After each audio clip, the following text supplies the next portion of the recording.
Okay, we'll call this meeting to order at 6 p.m. I'd like to acknowledge that the meeting is being held on Treaty 1 territory. It's the traditional lands of the Anishinaabe, Cree, Ojibwe, Oji-Cree, Dakota, and Dene peoples, and the homeland of the Métis Nation. As a council and municipality, we will continue to work on moving forward in partnership with Indigenous communities in the spirit of reconciliation and collaboration. I'll ask for a motion for the adoption of the minutes, please. Resolved that the minutes of the regular meeting of council held at City Hall on April 8th, 2024 be adopted as circulated. Thank you. That is moved by Councillor Doyle, seconded by Councillor Nichols. All those in favor? That's carried. And I'd just like to welcome Rochelle to our meeting tonight. And shout out for our international viewers, Diane and Carly, who are watching from Greece, possibly. Thank you. We have no delegations this evening. We do have a couple of public hearings, and we'll start by opening public hearing for the 2024 financial plan and first reading of tax levy bylaw 24-8762. Finance, Legislative and Property Committee, Councillor Massey.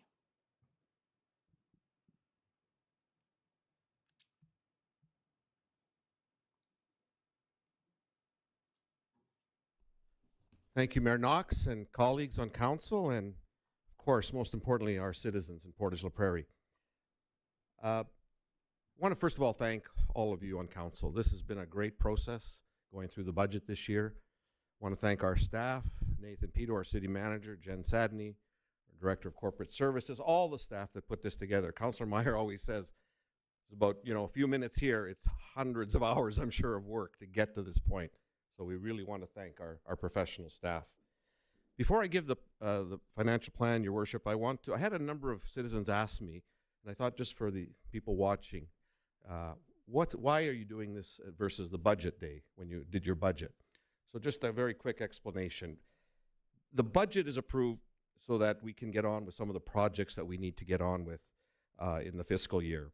The financial plan is a very detailed nuts and bolts, tells us the monies of how we're going to get to the plan that we outlined in our budget. It also tonight is a public hearing, so we allow the public to come in and ask us questions and question us on the financial plan. And it also has the tax levy bylaw. All the education credits are now known. The school board has given us their budget. So this is now the whole financial plan for our city of Portage la Prairie, including our own municipal taxes.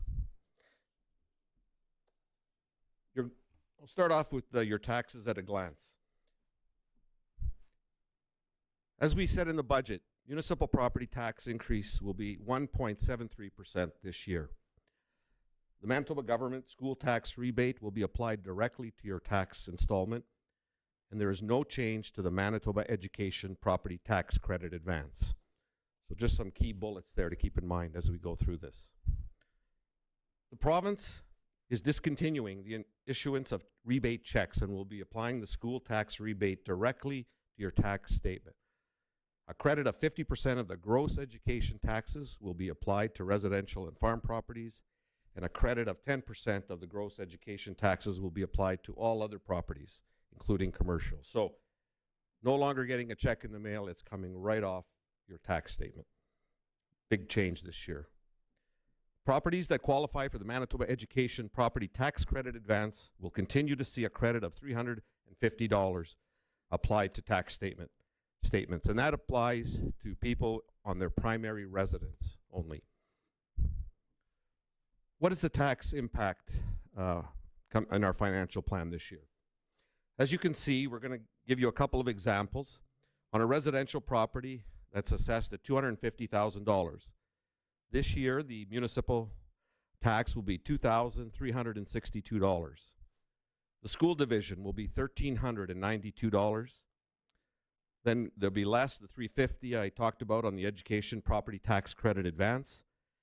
And then the other subtraction will be $696 on the school tax rebate.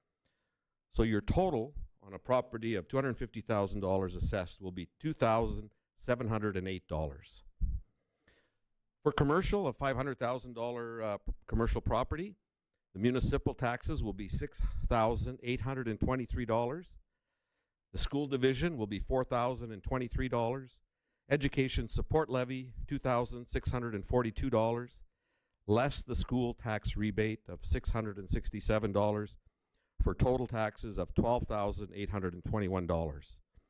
Now on the residential side, you can see this is a decrease in net taxes of $605 for properties that received the EPTCA on both their 2023 and 2024 taxes, a reduction on your taxes. For commercial, there's a decrease in net taxes of $407 compared to 2023. So very important to keep that in mind when looking at our financial plan. Those residents that are on the tax installment payment plan will see a significant decrease in their monthly payment beginning in July. This is due to the school tax rebate being applied directly to the tax statement, as I've mentioned. This will equalize in January of 2025 when monthly payments are calculated. So this is I don't want to get too far into this. This is a change with the tax installment plan. If you have questions, please contact our staff at City Hall, our finance department, and they can walk you through the tax installment payment plan, because it will change in January of 2025. Now people ask, what are we getting for taxes? What services? Well, in addition to transfers to reserves, capital purchases, and debt payments, which represents 46% of expenditures paid by taxes, property taxes are also used for the following city services. And I think this chart is very good when you're talking to our residents to say, this is where your dollars are going. And you can see RCMP costs are 14%. We have legislative and general administration of 9%. Operations 8%, roads and infrastructure 8%, fire 7%, recreation and cultural services 7%, and library 1%. So that gives you a snapshot of the services that you get when you take off those beginning things that I mentioned for your tax services for your taxes. Now, how will the city fund its expenses, 2024 expenses? As I mentioned, the city has been able to fund its operating expenses through a tax increase of 1.73%. And I think this is a great credit that our council has been able to have this tax increase in these difficult times of inflation to come in at a 1.73% increase. Due to the changes to the provincial school tax rebates, properties that have had no significant change in their assessed value will see a significant decrease on their net property taxes. So I want to say that again. Those that have had no significant change on their property taxes or on their assessed value will see a significant decrease on their net property taxes. 2024 capital projects will be primarily funded from reserves, government grants, and debt financing. Now, where do we get our revenue as a city? Well, and you can see the chart there. So over $16 million is from government grants from other orders of government. Property taxes, this is municipal property taxes, are $13,713,000. Transfers from reserves and accumulated surplus. This is a allocation from prior year surplus, $2,353,000. Sales, city services, $1,998,000. That's things like fire services, agreements that we have, garbage and recycling, and cemetery fees. Fines, fees, interest and penalties, $535,000, and then so on, for a total revenue package in 2024 of $35,835,000.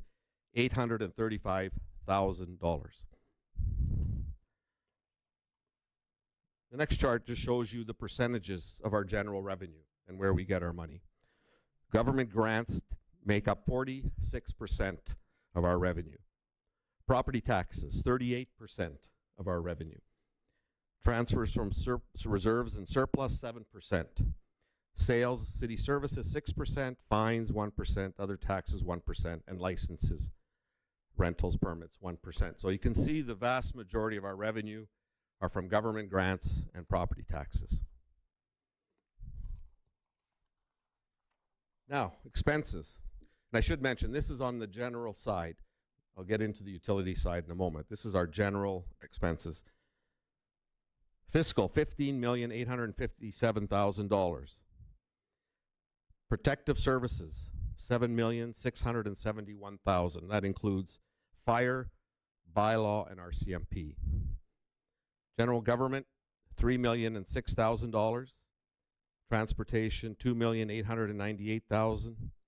Recreation, $2,676,000, and so on. I won't read the rest. I think you can see them up on the chart.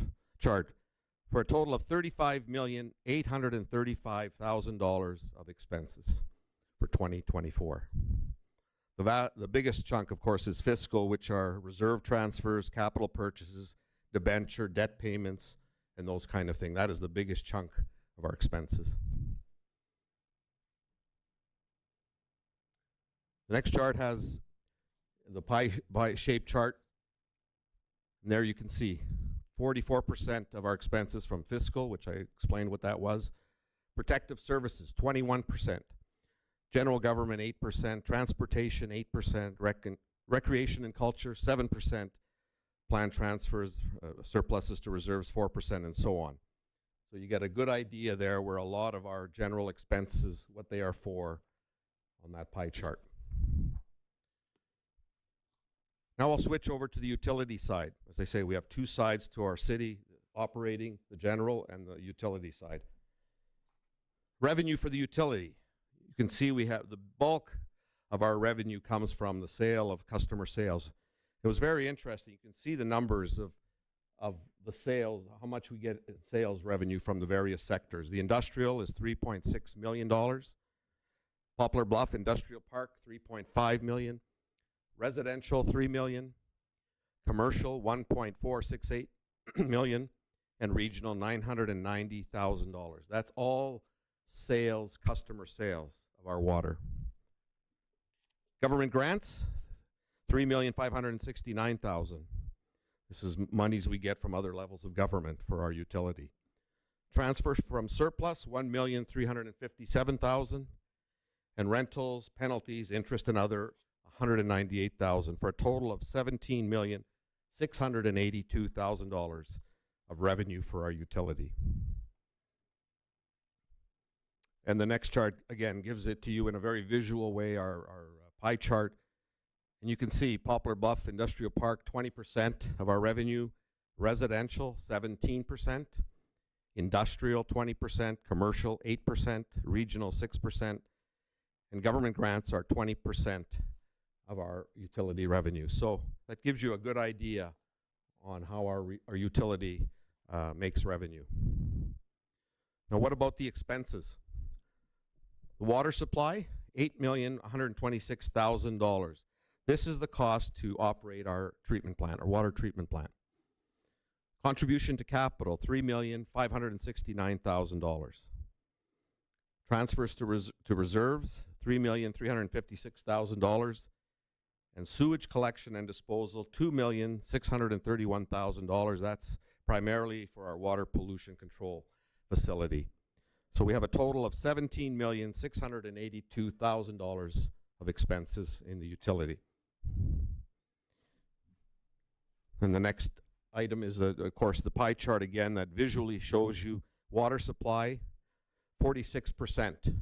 That's 46% of expenses go to servicing the water treatment to make good potable water. Contribution to capital, 20%. Transfer to reserves, 19%. Sewage collection and disposal, 15%. Now, capital projects. This is a big part of our expenditures this year. What are we going to spend? On the general side, we are forecasting $16 million in capital projects. Many of them we've talked about at council, and I'll show you in a moment some of the big projects under that. We have $9 million in utility capital projects slated for 2024. So you can see $24 million of capital works projects for our city in the coming year. On the general fund, here are some of the projects we are going to be spending money on. Of course, Saskatchewan Avenue West project, $9,590,000. That is our largest capital project for this coming year. We're putting some money to the new road construction, connect the southeast development to River Road. Major project we'll be undertaking this year, $2 million. Rescue pumper replacement, $1 million. City Hall accessibility, we've talked a lot about that. This council's commitment to making our City Hall accessible to all our citizens. You can see phase 2, $800,000. City Hall renovations, $320,000. Those are going for our building here at City Hall. Community Safety Officer Program capital requirements, $300,000. This is a big commitment of this council to have the Community Safety Officer Program this year. And we're going to do it, and it's going to be in place, and that's the cost for some of the capital requirements to have for that program. And then you can see the rest of some of the big capital projects. Gary Creek Trails, one of our commitments in our strategic plan, to have more trails, walking paths for our community. It's in there. We are looking at a number of other things, but I think a lot of these, or a few of these, we have applied to the provincial government under that program announced last August. We are still waiting for decisions on those, so that may change in terms of our financial plan somewhat, but those are in the books for this year, those capital projects. On the utility side, these are the capital projects for 2024. A big one is a water pollution control facility, $4,290,000 for that facility. $1,400,000 for the water treatment plant design, detailed design. I'll talk about those two projects in a moment, but they're in the books for this year's capital projects on our utility. And we go down the list, and you can see all the different capital projects for our utility fund. We have a major commitment to do these projects on the utility side. Just want to comment now on Saskatchewan Avenue West. This is our largest project, and this is the final year of construction for that project. Right on, right? Okay. The total project cost is $41 million. And I have said this over and over and over again.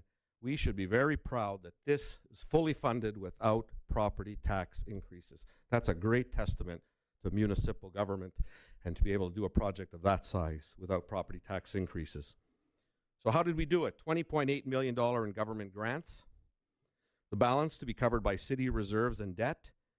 And this is very interesting. The debt payments will be paid from retiring the Stride Place debt. So as retiring that, we're going to apply it to Saskatchewan Avenue. Great planning on behalf of previous councils and this council. I mentioned the two big utility upgrading, the water pollution control facility upgrades. This is needed to increase capacity for future growth and industrial expansion. And secondly, to meet our environmental responsibilities as a municipality. The water treatment plant expansion detail design, this is the first step to increasing the city's capacity for producing treated water. And $3 million project is going to be funded 50% by the Manitoba Water Services Board. It's part of the larger project we're going to be having with our treatment plant, and we have secured 50% funding for that project with the province of Manitoba. Two very important utility upgrades. Next, I want to just mention our community grants. This council has supported our nonprofits, organizations, to a tune of $2.45 million in community grant and related party funding. And that's for 2024. And this is a thing very important to our council that we supported the organization, the listing, it's on our website, a total listing of all those dollars and who they went to. This funding was announced in February of 2024. And one of the things we have done this year on our city Facebook and on the mayor's Facebook, we are highlighting these organizations individually because we believe they are doing fantastic work for our city. So just a big thank you from all of us on council for the work they do. Our employees. Our employee group is the core strength of our city. Without their dedication, our programs and services wouldn't happen. We appreciate the opportunity of our employees to serve our community. It's not only that they work for the city, they live here, they're part of our community, we see them every day, we thank them for their great work, and I know this council has many times expressed the great work that our city do for our city. City of Portage la Prairie has 145 full and part-time employees, and our annual payroll is $8.7 million. And as you may recall from the budget speech, we are adding 2 positions for this year, one in facility maintenance and one in transportation. These are boots on the ground. This is not administrative kind of these positions. These are boots on the ground to improve services, to look after our facilities, to make sure that we don't have a catastrophic failure of any of our facilities. We're doing preventative maintenance work, and one in transportation to improve our snow clearing and road work, because we want to make sure the citizens of Portage get the best service, and that's why we're adding these staff, because we want the service to be top-notch for our citizens. Okay, what is a mill rate? Follow along closely. A mill is 1,000th part. The mill rate represents the rate of expenditures per $1,000 of portioned assessment. And 1 mill is equal to $1 for every $1,000 of portioned assessment. So that's very important, because that's what we use to set our final budget in our plan. So what is the mill rate in 2024? For property, it's 20.995. For education tax, the local education, 12.377. And education tax, the provincial support levy, 8.128. And you can see there how this impacts the city on residential and on commercial. In the city, our mill rate is going from last year 20.637 to 20.995, an increase of 0.358. The school division is going up 0.451 from 11.926 to 12.377 for a total residential mill rate increase of from 32.563 to 33.72, an increase of 0.809. And then, of course, for commercial, they have the provincial education support levy on there. So it is going down 0.012 from 8.140 last year to 8.128 this year, for total commercial mill rate that's gone up 0.797, 40.703 to 41.500. And as I mentioned, and I think this is something we got to continually communicate to our residents, is that the province of Manitoba is discontinuing the issuance of school tax, the checks for school tax rebates. The rebate will be applied directly to your tax statements in 2024. So you're going to see a line on there that shows clearly the rebate right on there coming off your taxes. A 50% rebate of gross education taxes will be applied to residential and farm property owners in 2024, and a 10% rebate for the same will be provided to all other property owners, including commercial, in 2024. Now, this is a very interesting chart. This shows the City of Portage's 20-year historical mill rates. And you can see it's been going down, goes up a few times, but the trend is downward, a little bit of an increase now. But I think in looking at our mill rates, we've compared them to other cities. We are certainly in line and not out of line for our mill rates. We've done a good job of managing the mill rate for the citizens of Portage la Prairie over the last 20 years. Determining your property taxes. There's a number of things you can do if you want to take the time and determine your property taxes. Number one, you can determine the 2024 assessed value of your property. And the link is available on the city's website, and you see the website there. Step two, you can compare to your 2023 property tax statement. And step three, you can use the 2024 tax impact calculator to determine your property taxes. And that calculator is available on the city's website. And there's the address there. So you can take the time yourself to go and use those resources to find out your property taxes this year.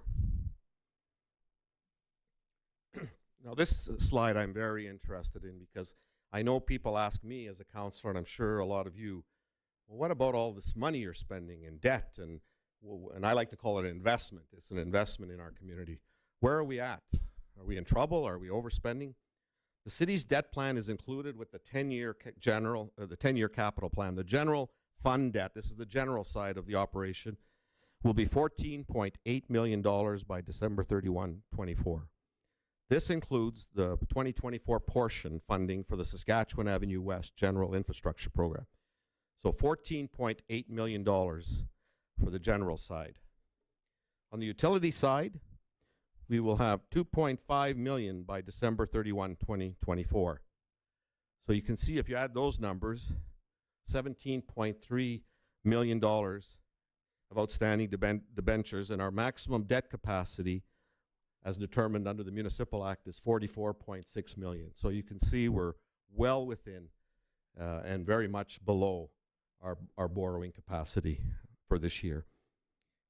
Under the Act, debenture payments can be a maximum for the City of Portage of $7.2 million, and we are going to have this coming year $2.9 million of payments for our debentures. So that shows you again very much under the limit as put forward by the province of Manitoba. So in terms of debt management and our 10-year plan, we are in very good shape.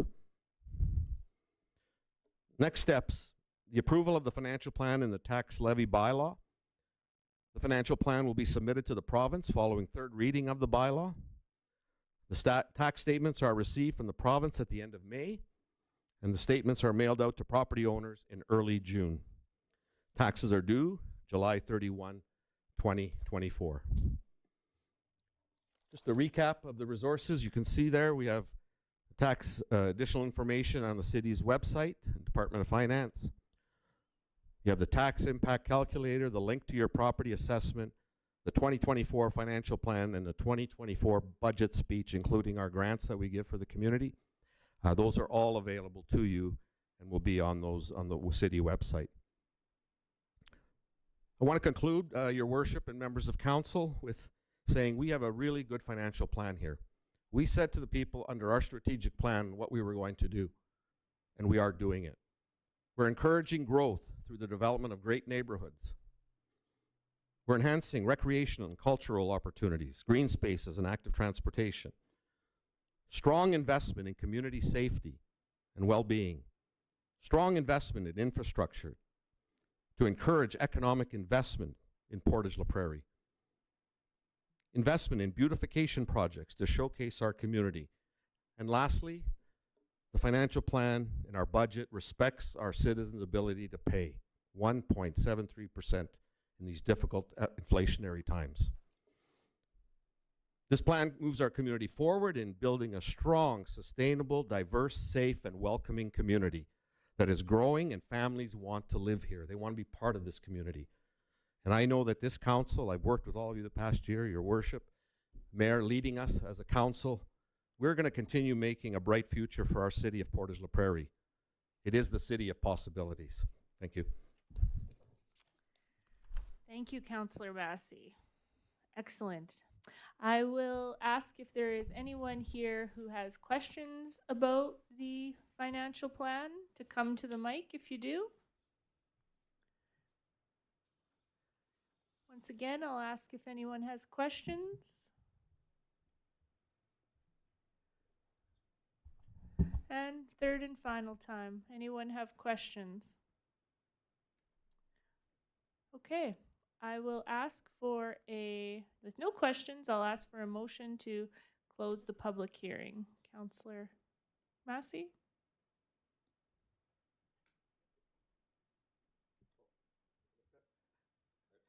I move that You just need a mic, sir.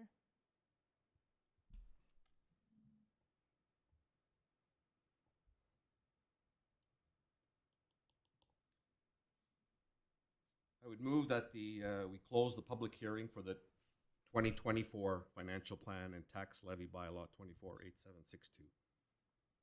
Moved by Councillor Massey, seconded by Councillor Meyer. All those in favor? And that's carried. I'll pass it on to you, Councillor Massey. Thank you, Worship. In your package, you have briefing note. All the things in there are pretty much covered in my financial plan that I just provided. So I'll just move to the recommendation, and that is that bylaw number 248762, being a bylaw of the City of Portage la Prairie, to authorize the levying and raising of property taxes for school and municipal purposes for the year ending December 31, 2024, be given first reading. Moved by Councillor Massey, seconded by Councillor Meyer. Any questions or comments from council? Councillor Meyer? Thank you, Your Worship. And just in response to Joe's Councillor Massey's presentation, Councillor Massey certainly sends congratulations to, of course, our mayor for leading us, city administration, Jen Sadney, our chair of our finance individual, and so on. And I echo every one of those thoughts about the amount of work and effort that goes into this. It does take hundreds of hours for a half an hour presentation. But I just wanted to take this moment to really extend my thanks, and I'm sure the rest of council, to Councillor Massey. Coming in as a brand new councillor in 2022 and taking on the role of finance chair, I know the amount of work that goes into that, and he has taken the bull by the horns. He's got his thumb on the checkbook, protecting us at every corner. But I just really wanted, on behalf of council, Madam Mayor, to really thank Councillor Massey for the working effort that he's put into it, which is equal. So thank you. Thank you, Councillor Meyer. Any other questions or comments? I'll just echo all of those statements for the finance department who worked so hard on this. I thought it was, Councillor Massey, a great presentation that you did that just makes it clear and understandable for everyone. I'm excited to sort of, for the hundreds of people not watching tonight, to be able to share this publicly with them as well, because I think it's clear. And thanks to administration. And then just, I think as a council, we have to be proud of this financial statement in the fact that, and I keep saying it, is that with our strategic plan that we've put together, that our direction is clear, right? You know, some of the things we inherited as a council, such as Saskatchewan Avenue, but we've just stayed on course and then sort of found our own direction, and we're sort of making our own way. But I think you can see that in this financial plan. So I'm very happy to carry it through. And thanks, everybody. All those in favor? And that's carried. Okay, we will move into our second public hearing. I'll open public hearing request for variation PC 13-24 for 1 Dufferin Avenue East, Demmin, and that's City Planning and Economic Development Committee. I will ask if there is anyone here to speak in favor of the application. If they'd like to say anything or just listen. Anyone here would like to speak in favor? No? Just want to come to the mic there, Mr. Demmin. Did you just want to answer questions if we have any? No, I have no questions. Do you? Yeah, do we have any questions of Mr. Demmin? No. Okay. We'll call you back up if we do later. How's that? Yeah, I don't think this request has infringed on anybody. It's just a cover over my truck and my car. Excellent. Okay. Thank you. I'll ask if there's anyone in the gallery or here to speak against the application. Again, anyone to speak against? Anyone who just might have questions about the application? No? Was there any letters to be read out? No letters were received. Thank you. Okay, if nothing else, I will ask for a motion to close the public hearing. Councillor Meyer. Be it resolved, and I so move, that the public hearing for variation PC 13-24, Demmin at 1 Dufferin Avenue East, now be closed. Moved by Councillor Meyer, seconded by Councillor Nichols. All those in favor? And that is carried. Councillor Meyer. Thank you, Worship, and council. In front of you is, of course, a request for a variation. The issue is to vary the rear yard requirement from 7.5 meters to be reduced down to 1.2 meters for the west carport and 1.5 meters to the east east carport. Hit the right button here. Okay. In front of you as well, you'll see the site plan for the location, and you'll also see a sketch of the proposed plan if the variation is approved. The background, the applicant is applying for variation order just to vary the rear yard requirement, as I indicated previously, and the rationale is the owner would like to construct a carport in the front and the back of the existing garage, and part of the rationale is to stay lined up with the garage wall and the roof. As you can see from previous PC minutes there for your reference, the council has approved similar requests in the past. And for your information, the building is in an R1 residential single-family zone. The application has been circulated to the city departments. As you can see, there's been no concerns, and public notices had been sent to all property owners within the required 100-meter radius, and as well, there's been no objection. So with that said, the administrative recommendation, and I so move, that the council of the city of Portage la Prairie approve the variation request of a Robert Demon to vary the rear yard requirement of 7.5 meters to be reduced to 1.2 meters for the west carport and 1.5 meters for the east carport at the property known as 1 Dufferin Avenue East, which is legally described as lots 1, 2, 3, and 528 Plan 12 in the parish of Portage la Prairie. Moved by Councillor Meyer, seconded by Councillor Nichols. Any questions or comments? I just have one question that, because it often comes up maybe through administration to planning, is no sightline concerns with it being close to the property line? Through your so this was considered at our management meeting in terms of operations and traffic control, and there was no concerns from the operations department at that time in terms of infringing on sightlines. Perfect. Thank you. Any other questions or comments? All those in favor? And that is carried. Thank you. Okay, we will move right into Finance, Legislative, and Property Committee. Councillor Massey. You're done, Mr. Demon. Yeah. It's all good. Thank you.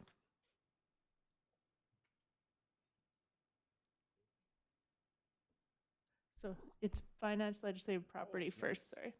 Councillor Massey. Thank you, Your Worship. Sorry about that. Finance, Legislative, and Property Committee has no report at this time. Thank you. Okay, we'll move into City Planning and Economic Development Committee. Councillor Meyer. Thank you, Your Worship. Council at committee meeting in, I guess would have been the last meeting, which would have been April something or sorry. I had sent a report to council in regards to a motion that the Economic and City Planning Development Committee was going to be presenting tonight. And part of that was to approve the implementation of an infill land development rebate initiative for the city of Portage la Prairie. I am not going to repeat the entire report. It is something we went through line by line item last time. I do want to make a couple of comments on it. Is that I'll wait till the motion's on the table. As you can see, though, it does dovetail with our strategic priorities alignment, of course, in the areas of economic development, sustainable development, community well-being, and housing affordability, so it fits right in there. The policy implementation is very well thought out and does give the city manager authority to interpret the policy and then make the final decisions based, of course, on eligibility and approval rebates to developers within the parameters of the policy. There will be an evaluation and monitoring, and an annual report will be submitted to council. And of course, there is a time period which, first of all, the initial construction permit needs to be applied after January 1, 2024, and the full occupancy has to be granted to January 1, 2027, and there is rationale behind that. That said, city administration would require 30 days in order, after, if council does approve it tonight, to begin the application intake. With that said, the administrative recommendation, and I so move, that the council of the city of Portage la Prairie approve the infill development rebate initiative. Moved by Councillor Meyer and seconded by Councillor Nichols. Any questions or comments from Councillor? Councillor Meyer. Thank you, Your Worship. And just to add on to that, as council knows, we have many tools at our availability to further whatever it is we feel we need to further within the boundaries of the municipal laws.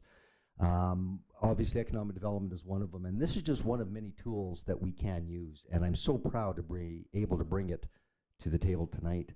Again, I did indicate it dovetails right into our strategic plan, fits the areas that we've talked about, and it really shows council's commitment to economic development, obviously within our downtown for developers and the like.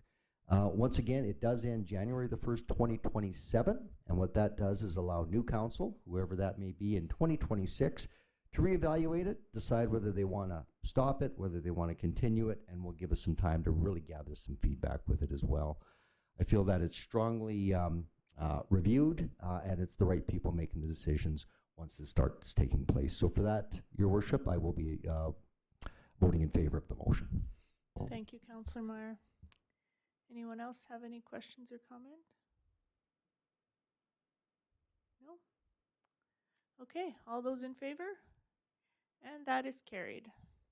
Excellent. Okay, Community Services Committee, Councillor Espy. Thank you, Your Worship. The Community Services Committee has nothing to report at this part of the meeting. Thank you. Waterworks Committee, Councillor Nichols. Thank you, Your Worship. Waterworks Committee has nothing to report at this portion of the meeting. Thank you. Transportation Committee, Councillor Porter. Thank you, Your Worship. Transportation has nothing to report at this portion of the meeting. Thank you. Public Safety Committee, Councillor Doyle. Thank you, Your Worship. Public Safety Committee has nothing to report at this point in the meeting. Thank you. We have no items of deferred business. We'll move right into new business, and we will look to award the tender for RCMP janitorial services. Finance, Legislative, and Property Committee, Councillor Massey. Thank you, Your Worship and colleagues. The issue tonight is to award the janitorial services for the RCMP, the Public Safety Building. And the analysis for this, the tender for the provision of janitorial services at the RCMP building was issued for a 3-year contract from September 1, 2024 to August 31, 2027. And you can see the duties are daily janitorial services, annual flooring, cleaning, and window cleaning. The tender was advertised on the city website in Merck's, and 6 contractors were contacted directly. 10 companies requested copies of the tender, and 2 submissions were received. And there you can see the price and the point system. Taylor Janitorial, $115,030.08, 90.06 points. Triple V Building Maintenance, $121,950 at 88.42 points. So the proponent with the highest rated combined score was Taylor Janitorial with 90.06 points. And they are the current contractor that provide satisfactory service. The recommendation from administration, I would move that the Council of the City of Portage la Prairie award the tender for janitorial services for the RCMP Public Safety Building 24 Ops 014 to 419-6651 Manitoba Limited Taylor Janitorial for a total contract price of $115,030.08 net of GST for the period September 1, 2024 to August 31, 2027. Moved by Councillor Massey, seconded by Councillor Meyer. Any questions or comments? All those in favor? And that's carried. Next item of new business, we have a midterm change to the council-appointed library board. Finance, Legislative, and Property Committee, Councillor Massey. Thank you, Your Worship and colleagues. We're here to approve a mid-year change to the library board. The analysis is council appoints committee members annually at their organizational meeting each November. A midterm change to the library board is required following the resignation of Amy Unger, and our council thanks Amy for her service. Effective immediately, Linda Mann will be taking her place for the remainder of the term. The administrative recommendation, I would move that the Council of the City of Portage la Prairie approve the appointment of Linda Mann to replace Amy Unger on the library board for the remainder of the term. Moved by Councillor Massey, seconded by Councillor Meyer. Any questions or comments? I'll just state too, yes, thanks to Amy Unger for her time on the board. We always appreciate the citizens who step up to sit on these type of positions and help us work on our things like the library. So thank you to Amy, and look forward to Linda taking over. All those in favor, and that is carried. Okay, our next item of new business is award tender for City Hall accessibility upgrades, Phase 2. Finance, Legislative, and Property Committee, Councillor Massey. Thank you, Worship and colleagues. We're here tonight to award the contract for our city accessibility upgrades, Phase 2, as specified in tender number 24 OPS 012. The analysis, the tender for City Hall accessibility upgrades, Phase 2, closed on April the 11th, 2024. The tender is for the second phase of accessibility improvements for City Hall and includes installing a new lift from the first to the second floor, construction of accessible washrooms, and associated renovations.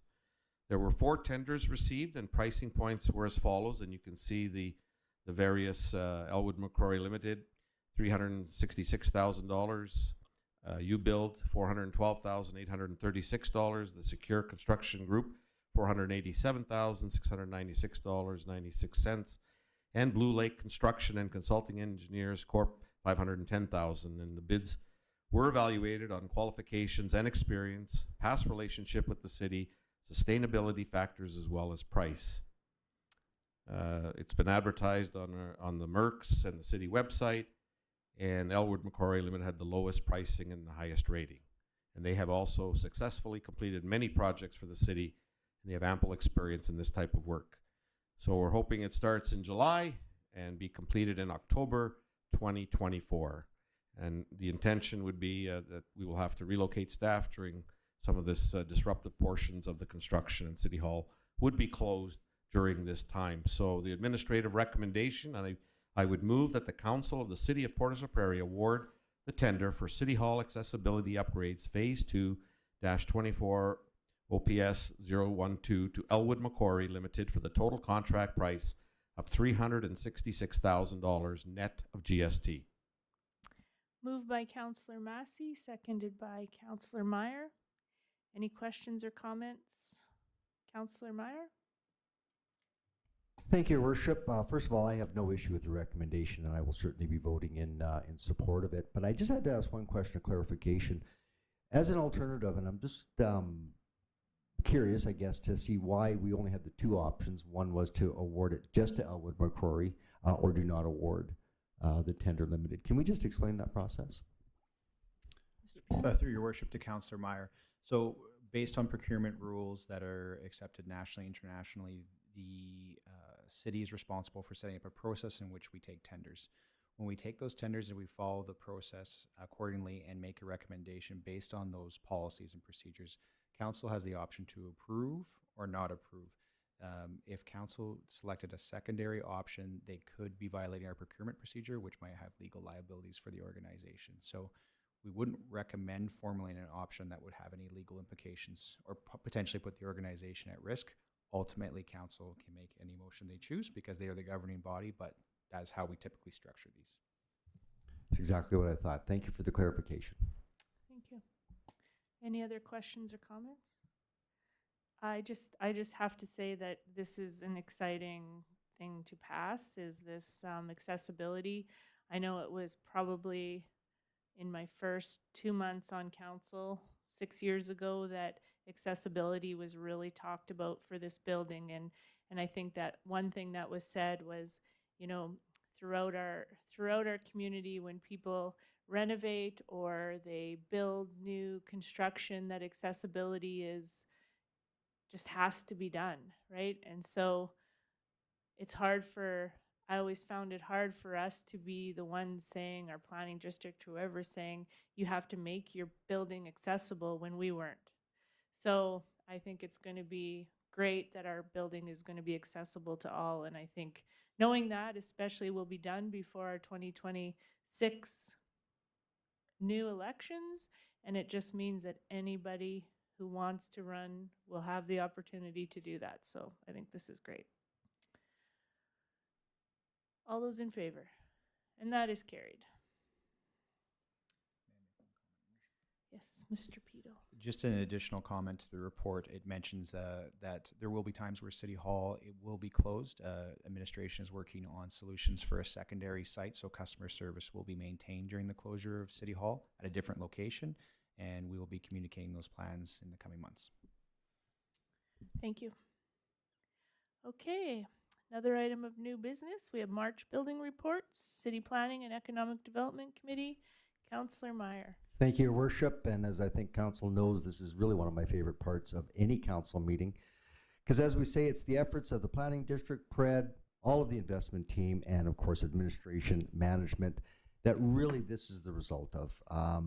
We know economic development isn't brick and mortar, but this is the brick and mortar and the shovel of really what is going on within not only our community, but of course the region. You'll see both reports here for you that will actually show the city and the RM. I do draw your attention to the combined report for both the city and the rural, as we do, of course, address it from a regional approach. So a couple of things you're going to see is obviously an extremely busy month for the planning district, as you can tell, and you're going to see that we probably had one of the most significant, largest, and somebody correct me if I'm wrong, but the largest single permit that I've seen maybe issued within the city of Portage la Prairie.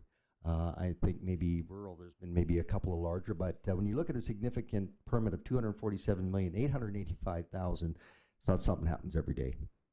So hats off, of course, to the planning district for helping that all the process get through. A couple of things I do want to point out real quick. One is that you will also see an increase in repairs, which really warms my heart as well. And I say that because it shows you that individuals, and of course commercial repair there as well, are investing back into their businesses. And when somebody sees, we've always talked about the broken window effect, it also has a reverse effect. When somebody sees somebody investing in their property, whether it be residential or commercial, we always tend to follow. And it's just really good to see that happening. So in a nutshell, you're going to see that roughly there's a little bit, where am I at here? Sorry. Permits from year over year were roughly the same in the rural area, but a little bit down in the city. But of course, you're going to see that the dollar value was significantly up for the month. But for the year, it's almost identical at that point. And that's really actually all I have to say on that, unless there's a few questions or anybody else has to. I just didn't want the other things to get lost in the $245 million permit. And I did mention it's a $245 million It's permit. 47, Right? but Sorry, 247. I need better glasses. Thank you, Your Worship, and that's the end of my report. thank you, Councillor Meyer. Any questions on that? Anyone? No. Okay. We have another item of new business. We'll award the tender for the supply and installation of HVAC systems at the Water Pollution Control Facility. That is Waterworks Committee. Councillor Nichols. Thank you, Your Worship. Council, what you have in front of you is a contract award for supply and installation of HVAC systems at our wonderful water pollution control facility. So the issue is to award one or not award one. And the analysis, a tender was issued for the supply and installation of HVAC systems for our water pollution control facility on March 12th, 2024. This work includes removing existing units and replacing with new. 2 submissions were evaluated based on schedule and sustainability factors, as well as price. The points were awarded as follows. Cobb's Plumbing and Heating Limited, points 96 for a price net of GST of $2,242.95. And our other proponent was Nipoa Heating and Plumbing for points of that totaled 89, and the price net of GST, $216,568.89. Based on the evaluation, Cobb's achieved the highest score, and they have completed several installations of HVAC units similar scope and size, and are the city's current contractor for HVAC work. The 2024 operating budget has $110,000 allotted for HVAC equipment. Approval has been received to incorporate this work into the Water Pollution Control Facility upgrade project with Investing in Canada Infrastructure Plan funding. The city share of costs will be $55,272. Due to the long delivery time on some equipment, the estimated completion date is mid-October. So it's the administrative recommendation, and I so move that the City of Portage la Prairie award the contract for the supply and installation of HVA systems as specified in tender 24 OPS 017 to Cobb's Plumbing and Heating Limited for the total contract price of $207,242.95 plus GST. I so move. Moved by Councillor Nichols, seconded by Councillor Porter. Any questions or comments from anyone? All those in favor? And that is carried. Thank you, Councillor Nichols. We have another item of new business, the Water Pollution Control Facility upgrading status. Waterworks Committee, Councillor Nichols. Thank you, Your Worship. Council, what you have in front of you is the Water Pollution Control Facility upgrading status. So this is a snapshot of where we are today and looking forward to where some of the to-dos that we want to do and where we are and where we need to go. So it's for information only. The Portage la Prairie Water Pollution Control Facility upgrading project has not advanced as anticipated, due mainly to these two items.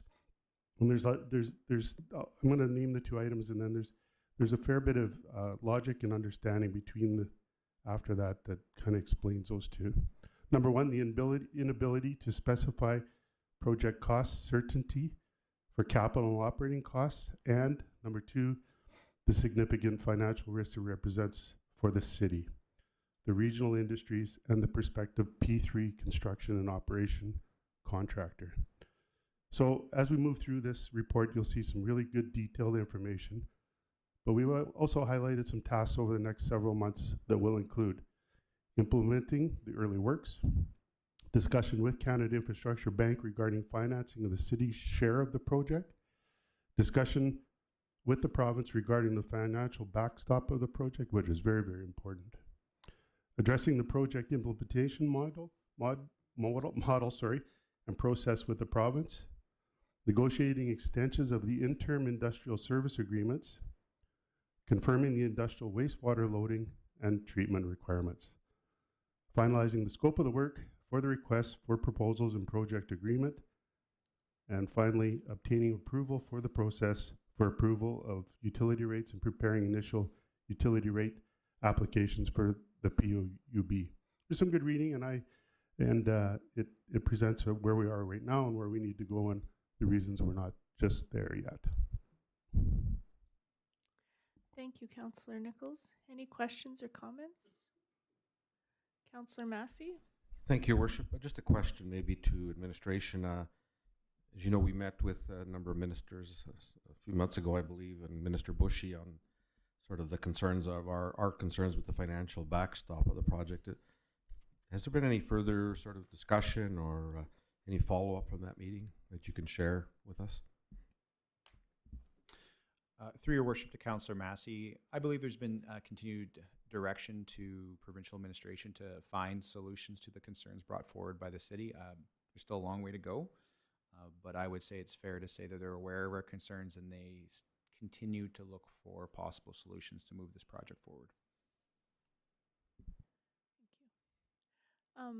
Thank you. I just have a question. I know, has there been an estimation? Because it doesn't seem to me like we've sort of had a cost update for quite a while, and we see everything else has gone up significantly. Do we have an estimation of what % we may have gone up since the last time we've heard? Your Worship, that's a challenging question. But what I would say is that the project original design and scope was set out in 2018. Mm-hmm. There was some minor adjustments when it approved under ISEP for the total cost of the project and scope. But now we are more than 4 or 5 years later, I think it's fair to say. So clearly there's been escalation in the cost of the project. The big unknown for me to give an accurate number to council is the needs of our industry, which are significant, and potential future industry as well. There's lots of advantages to a P3 project, but one of the disadvantages is you have to know exactly what you need to build for it the day you sign that contract. And it has been challenging to work with our industry, who all want to grow. They all want to develop their business further, and we always want to attract new industry. to move forward without having concrete numbers. So it has been a challenging. It has been challenging to work with industry to get those key numbers because they have to commit for 5, 10, 15 years on this project, and also plan for who may come around the corner in the next 5 years, which we always have people that are very interested in investing in our region. So to give you an exact number, that is a bit challenging for me to do. Just raised concern for me talking to other municipalities, talking about when they've had projects and then they actually go ahead to do them and they've gone up 40% or something like it. So anyway, thanks for answering that. Anything else, Councillor Nichols? You good? No, thank you, Your Worship. Thank you. Okay. We have new business quarterly reports. City Planning and Economic Development Committee, Councillor Meyer. Thank you, Your Worship, and probably a report that's in equal warmth to my heart and my excitement, in addition to the building permit report, would be our report from PRED, which of course is our Portage Regional Economic Development. And I'd like to take this opportunity to introduce, of course, our Director of Economic Development, Ms. Eve O'Leary. Thank you, Ms. O'Leary.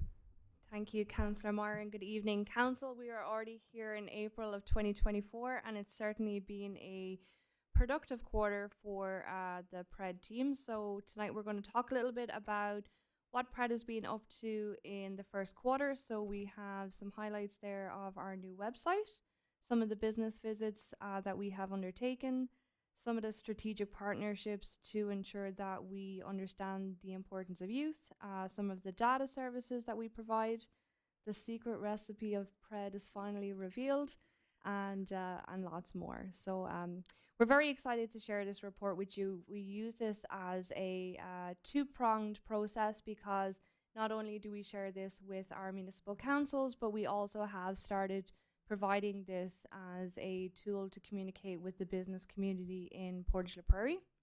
So if you're going to remember anything about PRED, is that we are unique and innovative. We promote genuine collaboration, and that we're certainly setting precedents for economic development practices across Manitoba and Canada. We are a not-for-profit organization that is funded by the city and the RM, and it is definitely through this joint initiative that this region has seen so much economic development success. A little bit about our team, PRED, and then some of the services. You may have been aware there has been a marketing campaign happening in the last few weeks because we really value the services at PRED and really want to promote that to our business community. So we do environmental scans, business retention expansion, site selection. We also manage the tourism portfolio, and then we also provide economic insights as well. The secret sauce to PRED.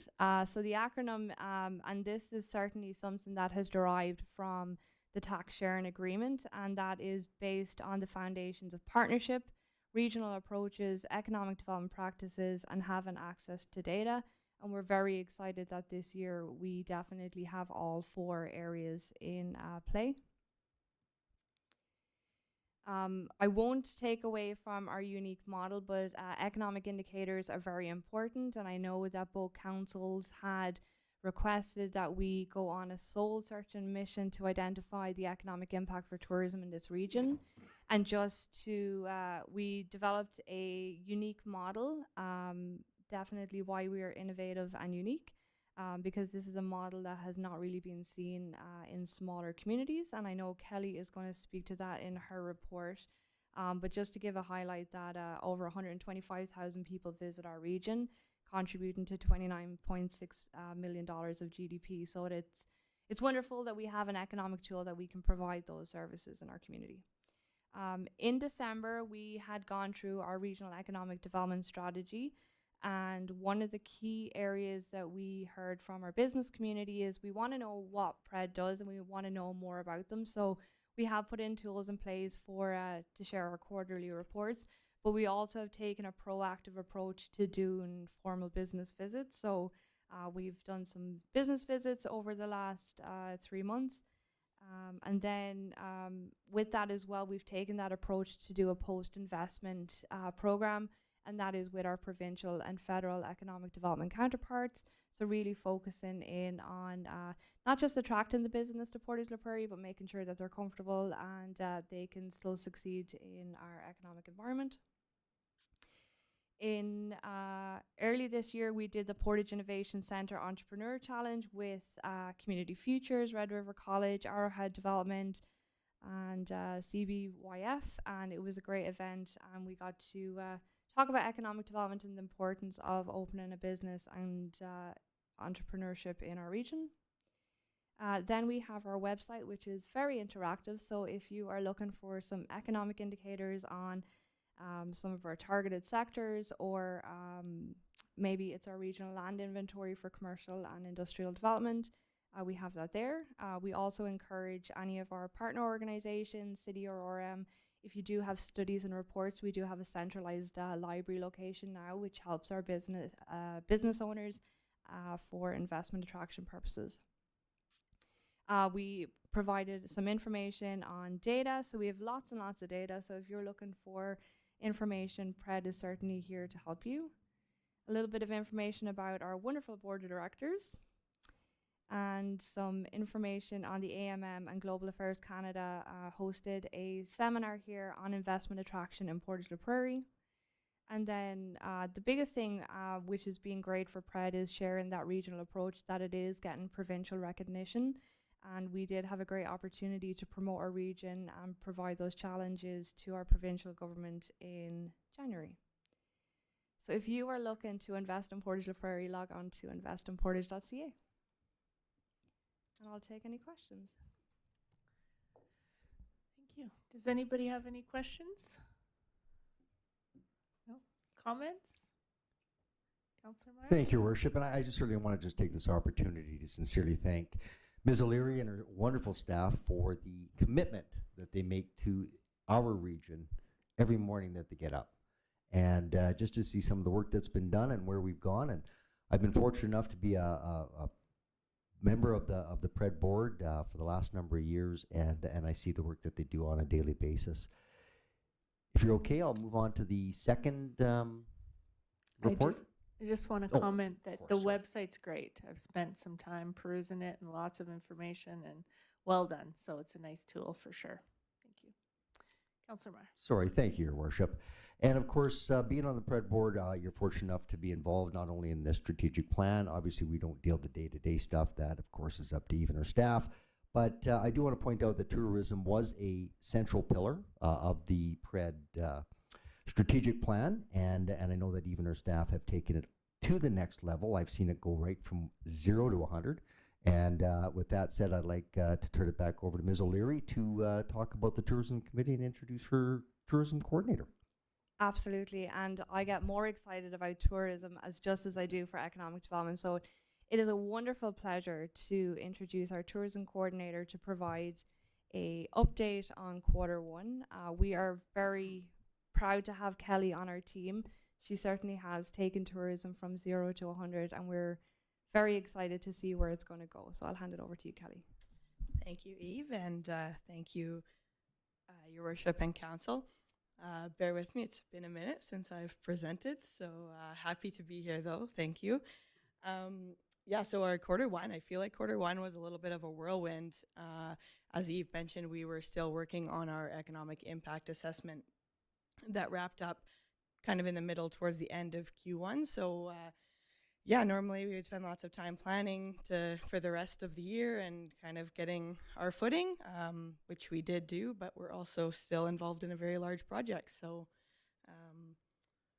for those who don't know me, I think I know everyone in the room, but anybody watching, I am Kelly Verway. I am the tourism coordinator for the Portage Regional Tourism Committee. Our committee is comprised of a number of local organizations and assets that are tourism stakeholders in our region. So the Chamber, Delta Beach, the Portage X, Canad Inns, PRRA, just to name a few. It's a very active committee. Everybody is very involved who sits around the table, and it's an exciting time for tourism in our region. And much like PRED, we are taking the regional approach for both the city and the RM collectively. And so far, that has been working out very well. So 2024 goals at a glance. I am happy to say that a couple of these are well underway. So just to point out a couple, sorry. Number 2 is review the brand guidelines and consider integration of Visit Portage rather than just the tagline of Island on the Prairies. I'll get a little bit more into that. Number 3, attend Sports Tourism Canada Congress, which I did with Angie Schindel in the middle of March. And then number 6 is to further develop visitor resources to suit the needs of local events hosts. So we had the opportunity to bring our 2024 visitor guide in-house, which is now available. So there is some in City Council, and I brought some more if anybody would like one. The Q1 projects that we got through, like I said, the Tourism Economic Impact Assessment, it's complete now. It's going to be uploaded onto our website in the coming weeks. We had, Eve and I attended training with our consultants just at the end of Q1, which taught us how to use the model that was created throughout this project. So going forward, we're going to be able to use data from our stakeholders to continue to keep track of where we're at and the impact that tourism has in our region. So this project didn't just provide us with a report and some suggestions for tourism. It provided us with a tangible project that we can take going forward and continue to evolve that data. The Sports Event Congress, I believe, was spoken in council before, but I'll touch on it quickly. Angie and I got to attend this. It was an incredible opportunity. It was hosted in Winnipeg, which is probably why we got to go. It was a awesome experience. We got to meet with a number of national sports organizations who host events around our community. It really opened our eyes to a lot of opportunities that we're not capitalizing on. And, you know, gave us some insight on the way other regions work for bringing those events in, and made us really reconsider how we're doing things. So I think we're just getting started in that area. Both Eve and Press and Councillor Meyer mentioned that we've gone from 0 to 100, but I don't think we're quite at 100 yet. The 2024 visitor guide distribution, so excited to have this project completed. If anybody would like guides, please let me know. We were able to bring that in-house, as I said, which allows us with so much more flexibility for editing and creating it from year to year rather than outsourcing that. It also just gives us better control of the photos and content that go into it. Lastly, so I mentioned changing our wording to Visit Portage. We've actually decided to go with Discover Portage la Prairie. So what this refers to is on social media previously, our handles were at Island on the Prairies. The problem with this is that we're not overly findable. If you know that you're visiting Portage la Prairie, you're probably going to search Portage la Prairie, not knowing that our tagline is Island on the Prairies. So we recognize the effort and work that went into creating the Island on the Prairies brand, and by no means are we getting rid of that. We're just starting to use it in a slightly different method. So it did happen in Q2, but we are now officially at Discover Portage la Prairie. And going forward, we're going to start looking at our website as well, so that, again, SEO, we're more findable when people are searching. So what it looks like is our, at the top there, it says Discover Portage la Prairie, and then below it says Portage Regional Tourism, Island on the Prairies, still using the icon, still incorporating the brand. That's not going anywhere anytime soon. Just wanted to include our community name so that people could find us when they're coming here. Just a list of projects. I think I'm probably way over time, so if anybody has any questions or comments or anything they'd like to hear from me, please let me know. Of course, I'm going to ask about the kiosks. The kiosks will be installed very soon. We have reached out to our supporters at the RM, and they are going to be doing the installation going forward. Where? There will be one at Island Park by the tennis courts, was the original plan. We're just going to confirm that before they go in, and the other one is at Fort Lorraine Museum. Thank you. You're welcome. Oh, one other thing I did mention, because I know the council is excited about this. We have confirmed that we will be moving forward with a food truck event. There is a date and time to be disclosed, probably in Q2 report. Awesome. Awesome. Anyone else have questions or comments? If you haven't Excellent. seen, these are the new guides. I created them, so I shouldn't say this, but I think they're gorgeous. They You're are. allowed. You're allowed. Councillor Meyer. Thank you, Your Worship. And not to belabor it, once again, thank you to Ms. O'Leary and, of course, her staff, Kelly, as the tourism coordinator. I did just want to point out that I was fortunate enough to attend the Manitoba Tourism Awards last week with our Worship, Madam Mayor. And it was just an incredible evening. 400 and some people, and from regions all around the province of Manitoba. And Portage la Prairie got the most love that night from all of the things. I won't get into those details, but I just wanted to also congratulate. We had 2 organizations in town of many that are grassroots, that Skating on the Crescent and the Hoop and Holler Folk Festival that were nominated for an award in respective categories.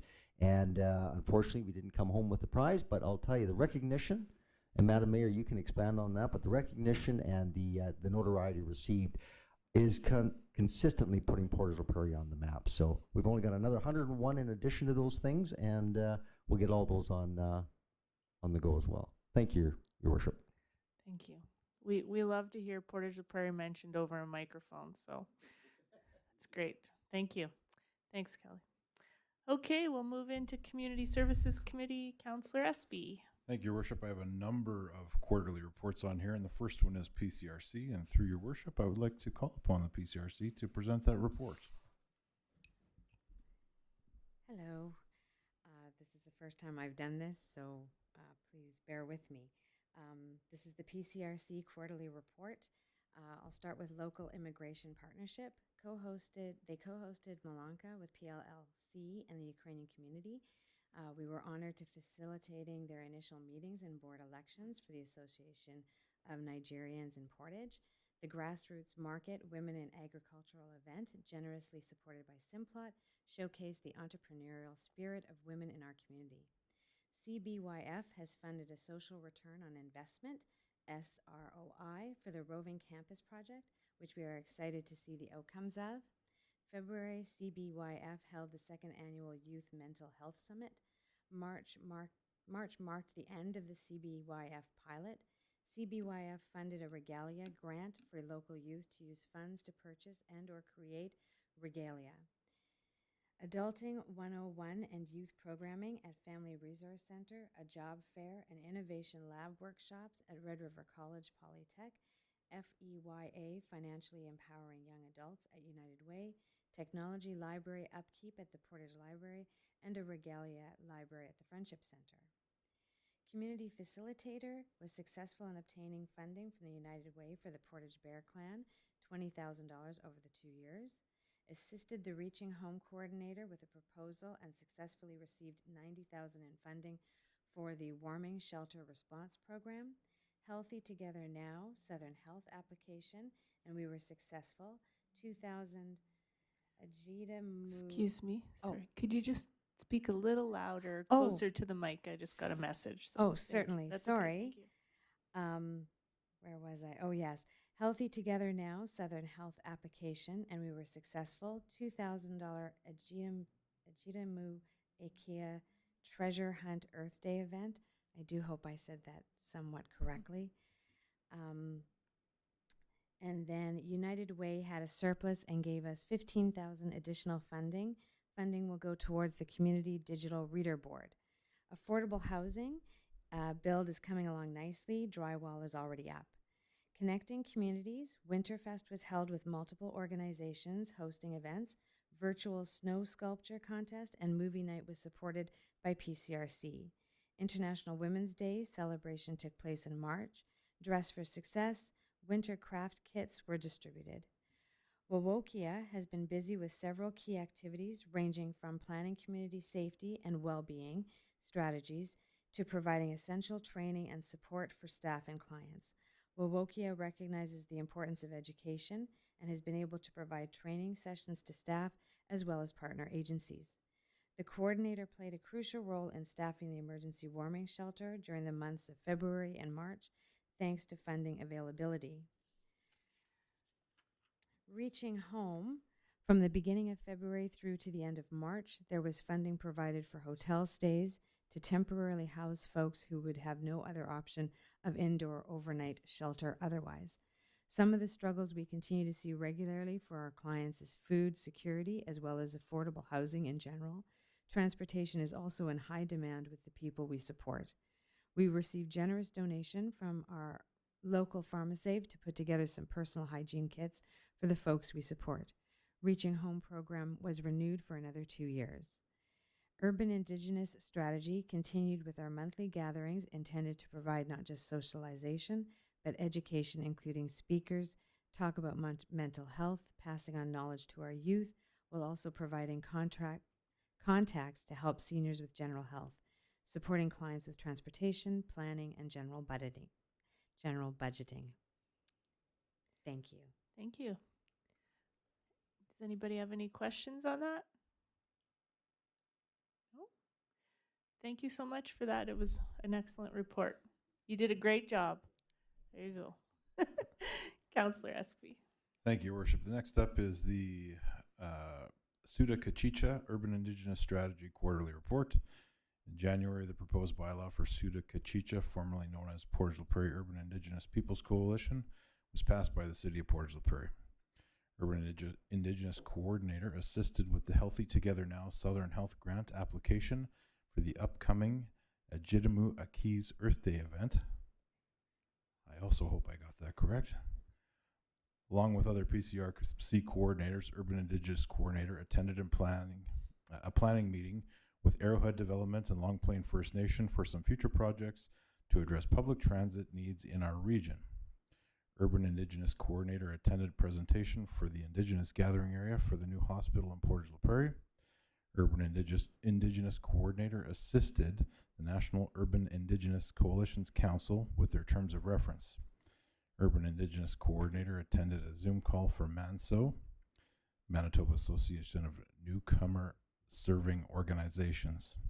For the month of March, there was a vacancy for the Urban Indigenous Coordinator position. The PCRC Community Facilitator and Community Engagement Coordinator are providing some minimal coverage during this time. PCRC is actively seeking a suitable candidate for this position. At the beginning of March, Suda Cachicha members Corporal Crystal Perry and Community Facilitator Rachel Templeton attended the National Urban Indigenous Coalition Undrippin' Cities Conference in Vancouver. And attached is a book resource to this report. And that concludes that report. Thank you. Any questions? Okay. Councillor Espy. Continuing on, next is the Parks Committee. Activities completed this quarter confirmed that City Manager Nathan Pito will now be present at PPC meetings. Activities begun this quarter. Continued fundraising for Simplot Central Park. Continued planning towards development of Simplot Central Park. Continued planning for sponsor signage throughout the park. Plan for the city closer collaboration for completion of Simplot Central Park. And the goals for the next quarter: plan and raise funds for signage, landscaping, lighting, and amenities around Rotary Skate Park and McCain Interactive Fountain. Oversee installation of art project, redesign of sliding hill, and installation of sod/seed in the park. Thank you. Any questions? I'd just like to comment on the new Rotary Skate Park. I stopped by there yesterday in the daytime to see what was happening, and it was getting some good use of different ages too. Had some conversations with some of the gentlemen there on their BMX bikes. And they were quite pleased because they've been doing this for quite a long time, and they're just happy to have a new space. And you can just tell it's going to get used so much, and it's going to look great once all the new additions happen. So well done to the Parks Committee and Rotary for being the major sponsor. So thanks. Thank you, Your Worship. It is an impressive structure. If you haven't gone by there to have a look, please do that. Just on another note, it's funny, I was working on something and I happened to be spending some time with one of the contractors who constructed it, and they were fascinated with the construction of it themselves, with the type of concrete and how it had, like, they hadn't done anything like it before. So we gave them something new to do in their community too. Well done. Thank you, Worship. Next up is the Public Art Committee. Activities completed this quarter. Kevin McKenzie has been given the go-ahead to begin work on the project. Tentative installation date of June 18th, 2024. And if you recall, that is the sculpture that we approved some time ago. Activities begun this quarter. Committee has been in discussion with Portage Planning District to ensure all parameters have been met. They're currently working on what is needed to move ahead with confirming installation date, concrete pad pouring, etc. And the goals for the next quarter are to confirm the installation date, order signage, and plan for the concrete pad to be poured. And that concludes that report. Thank you. Any questions? Oh. And there's one report remaining. It is the Heritage Committee. And I will call upon the chair of the Heritage Committee to present that report. It happens to be Councillor Porter. Thank you, Councillor Espy. This is from the Heritage Advisory Committee. It's our first quarter report. The activities that have begun this quarter is the following. James Koschuk and Greg Roberts. They are past directors on the committee, but they are no longer on the committee, but they are still working with the Heritage Advisory Committee. They are working on the second edition of the Portage la Prairie photographs, and this is the book that will be a fundraiser for the Hospital Foundation, and they expect to publish this book in 2025 when the new hospital opens. This book is being funded by the Portage Hospital Foundation. Goals for the next quarter. Our committee will continue to work closely with Emma Enns McIver at the Fort Loraine Museum. She's an she has an excellent understanding of her region's heritage needs and provides informed guidance. As well, we want to support the Cairn at the Fort Loraine and hopefully see it into a tourist stop. As well, one of our goals is to support work with our Indigenous communities on the Indigenous Science Project, for which we received a provincial grant, which I believe we've partnered with PCRC on. We work closely with the committee members as well. Lorraine Daniels, Executive Director of the National Indigenous Residential School Museum of Canada. Lorraine brings an instrumental amount of knowledge and wisdom, not only as a longtime resident of the Long Plain, but a residential school survivor. So yeah, she's going to be working on the Indigenous Science Project. Signs, S-I-G-H-N-S. We want to start discussions on the heritage signs at Stride Place and along Fisher Avenue. As well, we want to work closely with the National Residential School Museum and support each other through our journey through heritage. We also want to provide all possible support to the South Central Region Archive in St. Claude, which we have provided well over 30,000 photographs that the South Central Regional Archive have scanned and uploaded at their expense and plan to house the records and photographs and the historical documents in their future building in St. Claude. Portage Heritage Advisory Committee continues to source an appropriate solution for the Lundy Memorial Fountain at Island Park. We will partner with Sunset Palliative Care, and this project will be funded from our book sales account from the Heritage Advisory Committee. And that's my report. Thank you. Any questions for Councillor Porter? Nothing? Anything else, Councillor Espy? No, thank you, Your Worship. That concludes my report. Excellent. Thank you. We'll move into Public Safety Committee. Councillor Doyle. Thank you, Your Worship. Through Your Worship, I would like to call on Kyle Adamski from Serious Protection and Security Services to give us the bylaw enforcement Quarter 1 report.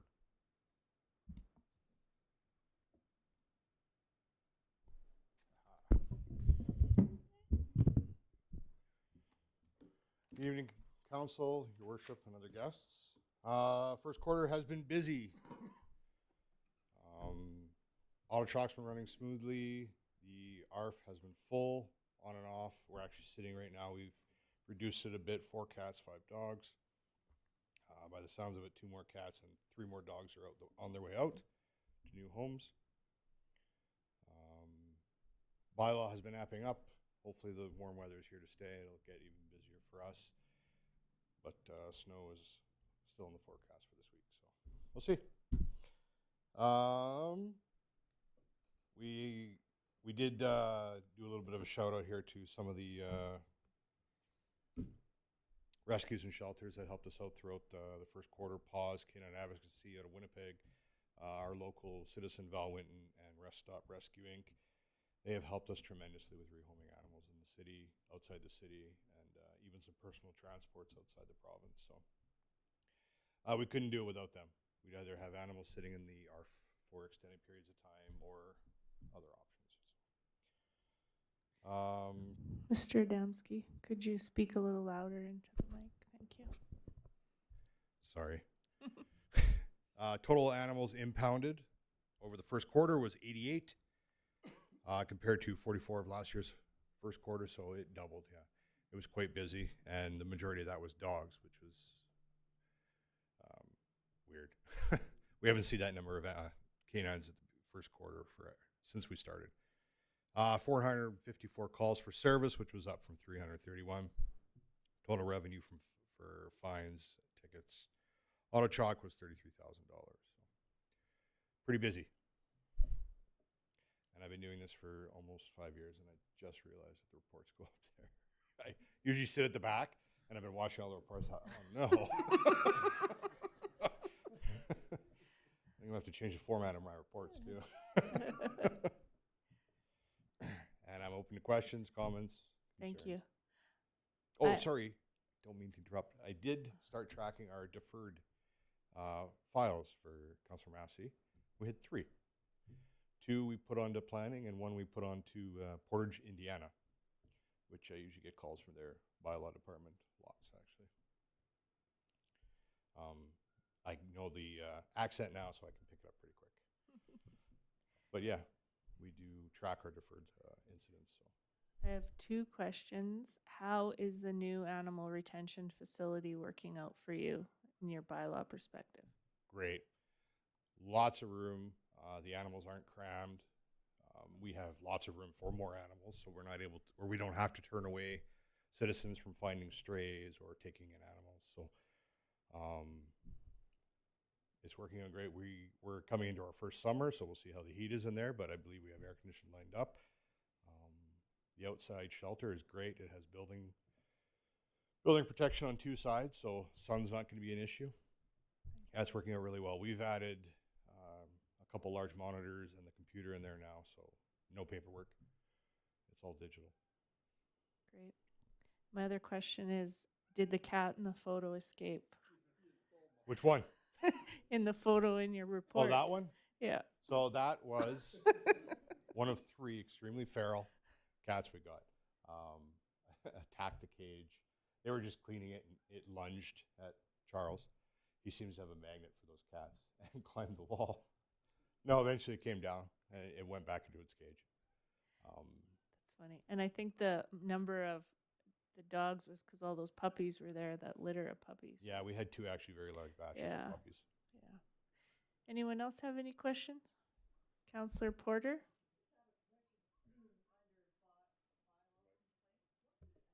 Oh, Councillor Porter, could you use your mic and ask the question? Thanks.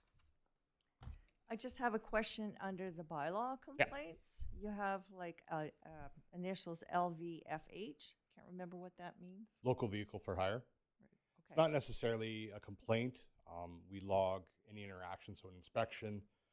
So at the beginning of the year, we have all the annual inspections for the taxis and shuttles. So those aren't necessarily complaints. Some are, but they're mostly new shuttles being inspected for the year or renewing their license for the year. Okay. Thank you. Thank you. Thank you, Mr. Adamski. Councillor Doyle? Thank you, Mr. Adamski. Maybe next time you can bring one of those cats because we got a noisy pigeon out on the roof here. Yeah. So. Yeah. And now I'd like to move on to the first quarter report for the RCMP. I can't see behind the podium. Is there anyone here from RCMP? No. No, nobody's here from RCMP. Okay, I will do my best here. Looks like over this quarter last year, the person crimes are approximately the same. Property crime is up a little bit, but the attempted or theft of motor vehicle is cut in half, as well as impaired driving is nearly cut in half. So that's a good thing. Everything else seems to be pretty close to on par with last year. And I don't know if anyone has anything to add. Chief Bailey? Any questions or And- comments? Oh, go ahead. Oh, that concludes my report. Perfect. Any questions or comments? Thank you. Councillor Massey? Just a quick question, Your Worship, maybe to administration. We're starting our community safety officer program, and I just wonder, has there been sort of a discussions with the new safety officers and the RCMP, I guess bylaw as well, just to see their roles and making sure that the program, really goes smoothly in terms of who's doing what in their lane? Just has there been any sort of collaboration at this point? Through your worship, to Councillor Massey, I'll add some comments. I'll allow Chief Bailey to speak and add anything. Chief Bailey is in charge of the CSO program, has been doing a terrific job of outfitting them, basically starting a program from scratch. So I think it's a program that we're all going to be very proud of. In terms of collaboration, we've seen a lot of coordination between our CSOs who have been hired and the RCMP department. In fact, the RCMP detachment here has been incredibly supportive, and they very much want to see this program be very successful. So there's been cross-training with them. The CSOs have also been doing cross-training with our nonprofit organizations that support vulnerable people in our community. In terms of communication, that's something Chief Bailey is taking on, along with his administrative supports, is to clearly define for the public when the CSOs will be out enforcing, but also what the difference between when do you call bylaw, when do you call CSOs, and when do you call RCMPs. Because I think this is a new program, and I think there's going to be legitimate questions on that. With that, I'll actually turn it over to Chief Bailey and just see if he wants to add anything else about the implementation of the CSO program. But before he speaks, I do want to thank Chief Bailey for taking a program from scratch, and we're getting very close to having this out on our streets, providing additional safety measures for our community, and I really appreciate all his work. Chief Bailey? Yeah, I'd just like to add everything Mr. Pito said was very accurate. It's definitely a work in progress, and we continue daily and almost hourly to make the changes that are needed to get this program off its feet. We definitely are working closely with RCMP as well as other partners on the community bylaw, and we'll be cross-training with everybody to understand everybody's roles in the community. So it's definitely early on in the whole process. We've had some challenges with getting uniforms. We have a deckled marked vehicle, but again, lights and sirens and upfitting the vehicle is a challenge. At one point there was 60 some vehicles ahead of us, and now there's only 42, but we are some time away from being marked. We will be, the general public will be seeing the CSOs on the streets. We do have them uniformed, and we are doing vehicle patrols at this time. In the next, actually, I would assume this week, we'll have them out on the street walking, starting to make contact with the public, with businesses, and starting to be a visible presence within the community. So everybody has to bear with us a little bit. We're getting their office set up. There's a lot of moving parts, but we are definitely making progress forward, and we will be seeing them out and about in the public. Hopefully, if you haven't seen them already, definitely will this week. Thank you. Just Chief Bailey, I can tell you, I have seen them out in the public, and I could actually tell what they were doing in front of a business is that I could tell they were taking note of what the business hours were on, like, out because it wasn't open, and I could tell that they were looking to see what that business did, and I thought that that was good. And I did get asked in the gas station the other day about the vehicle that they saw and who they would be and what are they doing. So people are noticing, so that's great. And to cut a little bit of slack, because we always said end of June for this, and we're on track. So yeah, we're prepared. Thank you.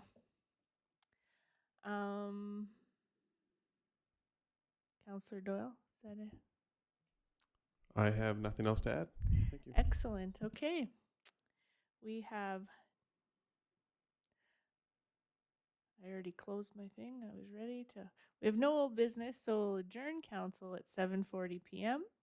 and move right into our committee meeting. We'll call committee to order at 7:40 p.m. and we have Finance, Legislative, and Property Committee. Is it a meeting if we do not watch a Budget with Joe video? Councillor Massey. Thank you, Worship. And as was mentioned, this has been a great project. I continue to hear from residents and my suspenders, but that's okay. They appreciate the making these into simple understanding of the budget. And I think that's really important. The one tonight is maybe a little more of a complex issue. It's the whole education funding and how that impacts the tax statement. So with that, I'll ask Jen Sadney to roll the video.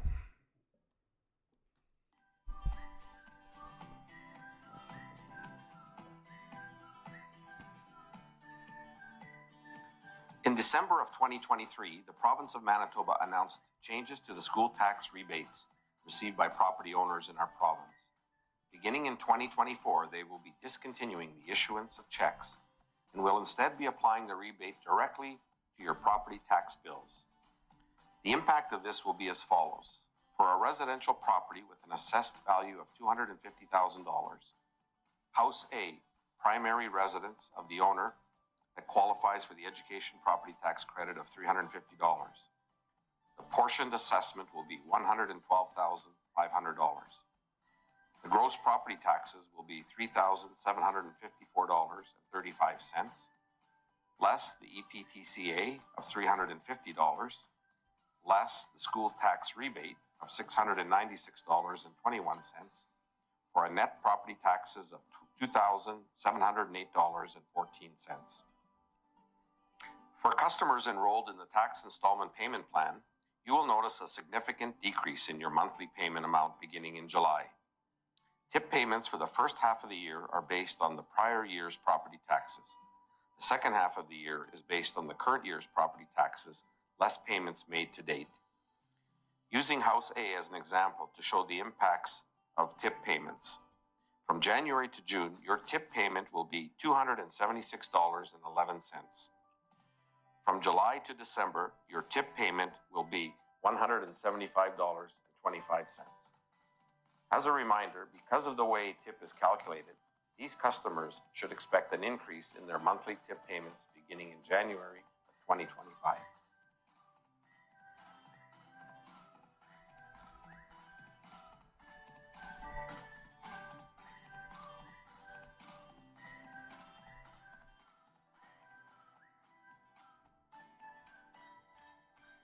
Thank you, Councillor Massey. Excellent.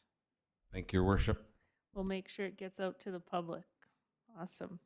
Okay, City Planning and Economic Development, Councillor Meyer. Thank you, Your Worship. And Council, I trust you've had a chance to review what I'm going to actually bring back to Council for a possible first reading, if Council goes that direction, in regards to a rezoning application that CHB Developments is applying for. So what's happening is that CHB is to commence the zoning amendment process by amending the City of Portage la Prairie zoning bylaw number 218724. And what this refers to, Council, is table 4.2 of the residential land use regulations and parking. And what it's really trying to do is trying to add group residences as a conditional use in the following zones. So currently, if you get into the City of Portage la Prairie zoning bylaw, the first thing I want to do is just describe what group residence is. So we're on the same page there. So a residence or a group residence is a residence that is licensed to accommodate 4 or more persons and up to 15 persons, exclusive of staff or receiving family, living under supervision in a single housekeeping unit, and who, by reason of their emotional, mental, social, or physical condition or legal status, require group living arrangement for their well-being. So that's the definition of a group home, or of a group residence. Secondly, currently, group residences are only allowed or in a permitted basis in an R3 zone. So if you go to the table within the City of Portage la Prairie zoning bylaw, you will see that under group residence, that it's not even allowable in RR, R1, R160, R2, or RLL, or RMH. It's permitted only within an R3, and we have a number in our city right now that are within that R3 zoning area. So, that said, the CHP developments, they're applying to amend that zoning bylaw and wishes to amend Table 4.2 residential land use regulations and parking, and wants to add group residence as a conditional use. Again, a conditional use still has to come back to council and still has to, of course, comply with the current bylaws. So those areas are RR, rural residential zone. And what the rural residential zone provides for the development of low-density, single-family dwellings in a rural type setting on private services. They're also requesting that we add it to R1, which is a single-family dwelling zone. The R1 single-family dwelling zone provides for the development of serviced single-family dwellings on smaller lots. R160, which would allow it as a conditional use in a single-family dwelling zone, provided for the development of serviced single-family dwellings, which would be on larger lots. Also for R2, which is a two-family dwelling zone, and that's defined as two-family dwelling zone provides for the development of low-density two-family dwellings, either duplexes or side-by-side, semi-detached units for which each semi-detached unit may have a separate certificate of title. And of course, single-family dwellings are already permitted on that zoning area as well. And then last, the R3 multiple family zone, that's where they're already permitted use. And then also to the RLL, which is the residential large lot. And that's defined as the residential large lot dwelling zone provides for the development of serviced single family dwellings in a park-like setting on 10-acre lots. I'm not quite sure whether we have any of those in the city of Portage la Prairie or not, but that said, the bylaw request is to encapsulate all of those areas to allow a conditional use of a group residence within those areas. So, some of the background, the Portage la Prairie Development Plan talks about the housing mix and affordability, and this does fit within that. It talks about supportive housing, and I want you to read that for your information as well. And then, of course, when we did some background in some other municipalities where there's some planning district bylaws as well, and although there wasn't anything standard across any of the municipalities, each one had, or the ones that are referenced here, had their own bylaw referring to that, and they're a little bit all over the map. So I'll let you read that for your purposes. I don't need to go through that now, and we can discuss that at next council meeting. But as the application has been circulated to city management, there's been no responses back as of this writing, and the application will be circulated to the province for review and comment if first reading takes place. And then as per section 74.1 of the Planning Act, council shall indicate its intention to enact a zoning bylaw amendment by giving first reading and proceed with public notice as set out in section 168. So I wanted to give you some background information on that. I wanted to give you some definitions and exactly what it encapsulates. This isn't something we deal with every day, and I will be bringing it to council for a rezoning, or the rezoning application for the possibility of first reading. So with that said, if there's any questions, I'll turn it back over to our worship. Thank you. This one's definitely new territory, and I have some questions that maybe before, I know it would go to first reading, we'd have lots of debate on it, that sort of, etc. But I'm just curious, how many of these group residents do we currently have in the city? Do we know that? Your Worship, I'd ask that question to Chief Bailey. I know that his department monitors these for fire safety reasons, and he could perhaps answer that question. Currently, to my knowledge, we have 48 residential care units in the city of Portage. We are up over 60 if you include daycares and that, but residential care units, we have 48. So then since you monitor them for fire and that, if something like this happened, would there have to be changes for fire protection in homes, etc.? So currently we do fire inspections on them. It's part of their licensing that they require a fire inspection every year. So we do attend each unit along with the service delivery folks and sometimes the provincial entities, and as well as planning district if there's any changes, and we will inspect them on an annual basis so that they can get their annual license. So this is to what they're asking or applying for is to just add another person to a house that isn't, they're not adding on to the house, they're just putting another individual in a house. Like, is that correct? Or that you? Yes, it'll currently the maximum they're allowed is 4. There is some stipulations with occupancy in lower levels, so we do not allow in basements, but we do allow in bi-levels. There is certain stipulations they have to meet. Bi-levels offer larger egress windows, so that was an area that was allowed at previous to my being in my position, and we've carried on with that. But yes, there's currently 4 allowed in, and they will, I believe they're asking to go to get a variance to go to 5 in certain situations. And Councillor Meyer?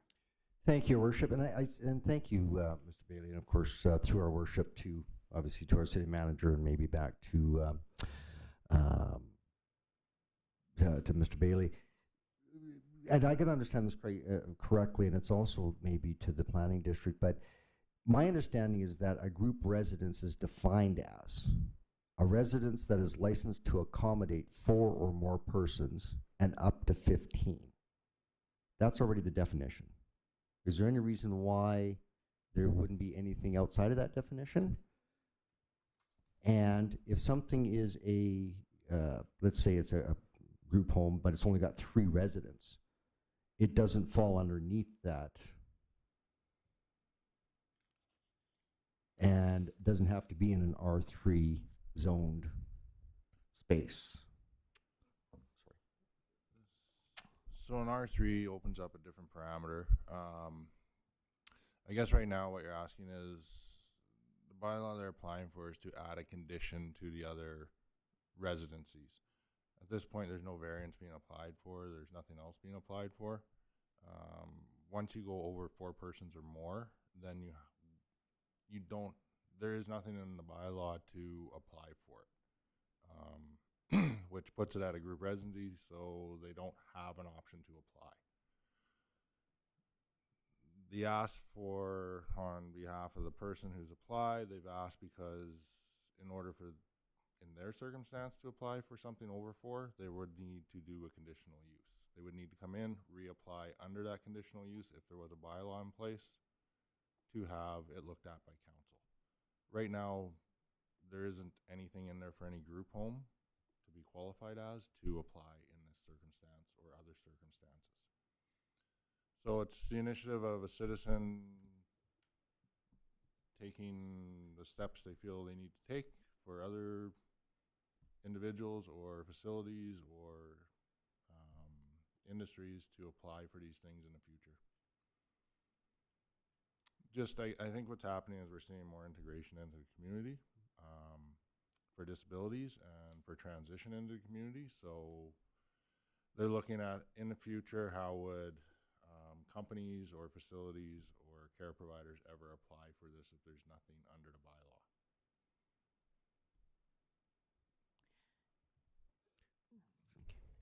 And there's nothing, like no stipulations through communities, like the community department and community living, I should say, about how many people could live in a house or that sort of thing. Like I've had a lot of calls of a new group residence recently in a neighborhood where, you know, they're all in this home, which is great, but the staff are parking on streets. There's like all of these other things come with it, and that's already meeting the standards of how many people. So I'm just curious if there's no community living standards out there that we know of. I can't really speak to that. All I can speak to is the bylaw and circumstances we're in. As far as moving forward, if it was something that went forward, it's still something the council has the right to put stipulations on. Just because it says in a definition it can be up to 15 people doesn't mean that could be permitted. Council has the right to put a permission on it saying if somebody's applying for 5 or 6 or 7 people, they may say we'll allow 5 people maximum with everything in place. Now, there's also going to be fire regulations. There is a whole nother standard in that comes into it. If it goes over 4 people, you're looking at sprinkler systems. We're looking at major upgrades to homes in order to get to that point. So it's a major cost to companies to do that, or individuals. So we're not sure what that would look like. All we know is it is a major cost them to upgrade to meet those codes. Gotcha. Mr. Bailey? So there is, I believe, in our zoning act somewhere that, well, it does say that there's a maximum of 4 per resident. So that's what they go by. There's definitely within their licensing, they have to follow what their license says. So in certain areas, they will allow more residents than what ours currently say, and that will be reflected in their licensing. Gotcha. Mr. Pito? So administration took somewhat the unusual step to add this to committee because we found that it was a multi-layered request of council. So if I could just summarize what is being asked, just so all of council understands, and then when it comes to council, they'll have more information to make the appropriate decision. So essentially, in an R1 zone, so your standard residential neighborhood, you can have this type of home up to 4 residents currently. Without any special applications, you can purchase a house and start this home. But if you wanted to go to more than 4 in an R1 zone, there's no way to do that. You can't apply, you can't do anything to do that right now. And this private company has asked that we include a provision in our zoning bylaw so that could be applied for as a conditional use. So if this was carried, the people would come to council and say, I would like 5 people in this home. They would have a conditional use. The residents in the area would be notified through our process, and there'd be discussion, and council would decide if that was a conditional use. That's what's essentially being asked right now. So right now they have no ability to do that, and they essentially council would be giving them the authority to apply for this in the future. I hope that provides some clarification. So it could mean if this was changed, then 40 or whatever we said, we could see 40 conditional, like we could see that 40 times before council. So Mr. Gessel's correct. This is a bylaw being put forward for consideration. Council has the right to amend bylaws as they see fit and carry. So you could put parameters in that bylaw, the new maximum or how many you could apply for at a time. It is council's bylaw. You have a private residence moving it forward for consideration, but ultimately council's decision and how they choose to amend or change that act, or simply not move it past the first reading is council's decision.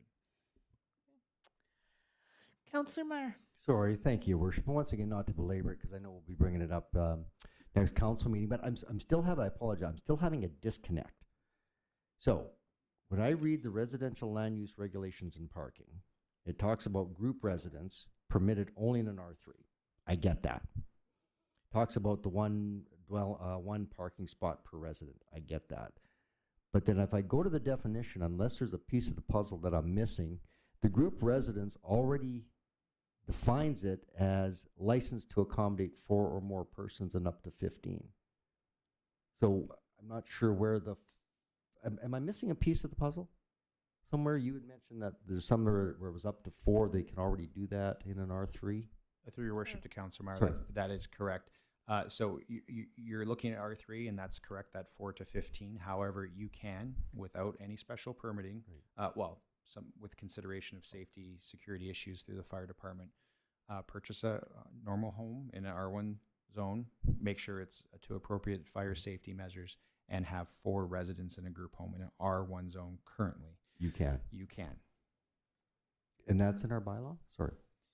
I'm trying to remember. Mr. Gessel, do you remember, is that in the zoning bylaw, or is that in a different bylaw that references 4 in an R1 zone? Be part of the zoning bylaw, because currently there's nothing in there. So there's nothing saying it's not permitted, and there's nothing saying it's permitted, and there's nothing saying it needs a conditional use. So we're adding additional clarity in terms of probably what the practice has been for decades in our community. Okay. Any other questions? I, for one, have a lot of reading to do before the next meeting, so thank you. Okay, Community Services Committee, Councillor Espy. Thank you, Your Worship. The Community Services Committee has nothing to report, but if any of my council colleagues has anything related to community services, I would invite them to present that now. Seeing none. I see. Oh, Councillor Meyer. Sorry, and actually this goes back to City Planning and Economic Development Committee. I kind of just got lost there for a second, but I just did want to ask one question. And we had discussed or increased in our budget the downtown, here, let me get my terminology here right. Come on. The storefront? Yes, just a sec here. Yes, sorry, the 2024 Business Storefront Improvement Grant. And I just had on my list here, just to kind of say, I know the intake period, if I'm not mistaken, Madam Mayor, ended April the 15th. So I was just kind of wondering maybe if we could kind of get an update on how that worked. Mr. Pito. Sure. Through your worship to Councillor Meyer. Councillor Meyer, you're correct. The application deadline was on the 15th. So just as a reminder to Council that in the 2024 budget that we're currently carrying, Council increased the budget allotment for this program from $10,000 to $15,000. They also made a provision that the maximum application for how much you could apply for each project went from $2,000 to $3,000. That was received very well by the business and nonprofit community who apply for this. And we received more applications than we've ever received before. So we actually received 19 applications in that particular zone, which was really nice to see. There were a lot of good projects. We do this project in partnership with the Chamber, and we reviewed those applications and made recommendations going forward. The end result has been, we've already given notice to 8 successful applicants, but notified all applicants in terms of how their application turned out.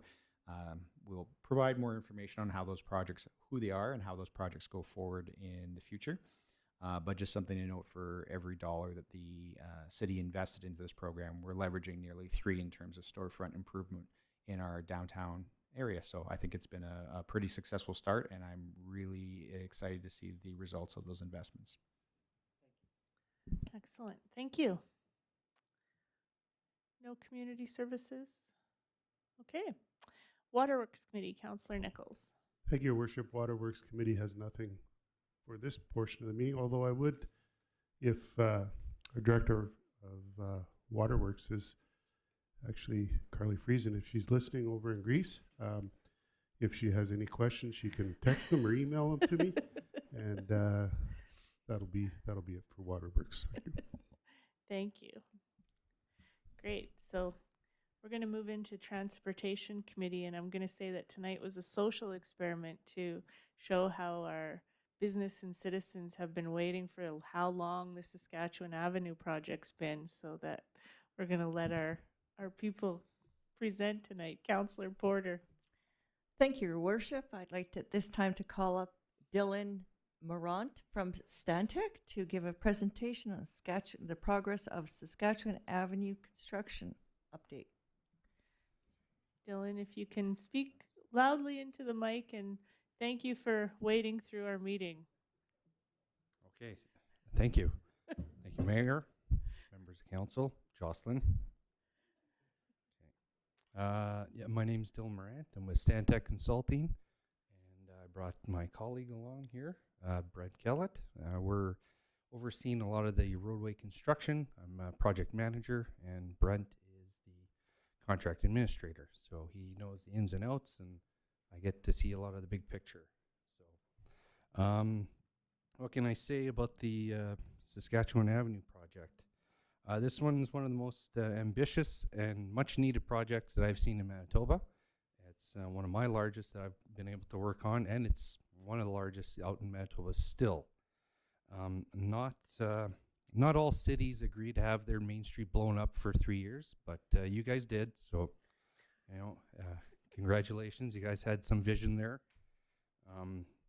At the onset of the project, our greatest theme here was with pain comes pleasure. So as you can see, nothing speaks more true than this last project here over the last couple of years. In terms of overall construction, we were able to break it down as kind of in the top slide there into phase 1, phase 2, and phase 3, representing kind of the 3 years here. So last year was phase 2. We were able to complete about 75% of the phase 2 paving before Mother Nature took its course on us. It was pretty good, and we were able to manage at least to squeeze a lot in the last few months. So we were pretty successful into that. However, that does leave much of the rest of the phase 2 to get completed for this year on top of the phase 3 section, which is right at the western limits.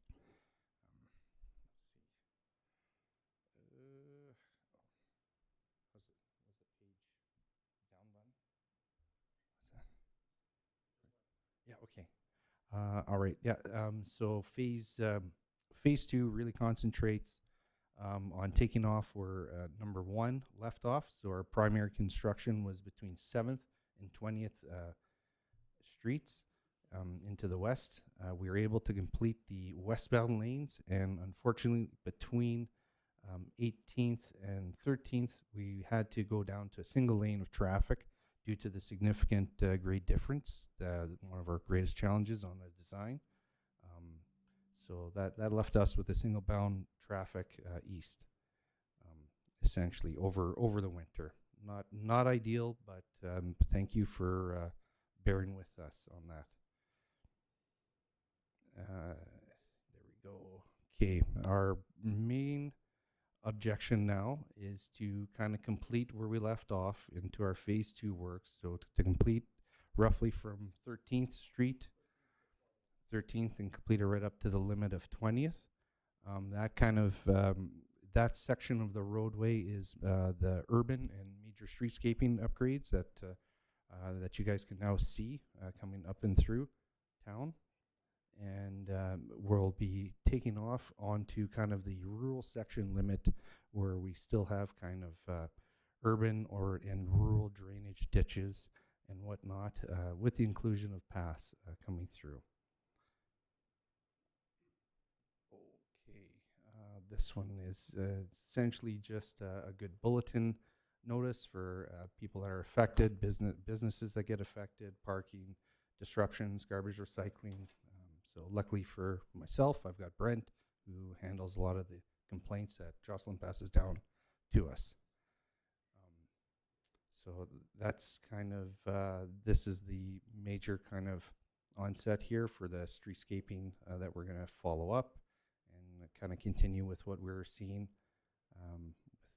with all the greenway and improvements through there in our urban reconstruction zones.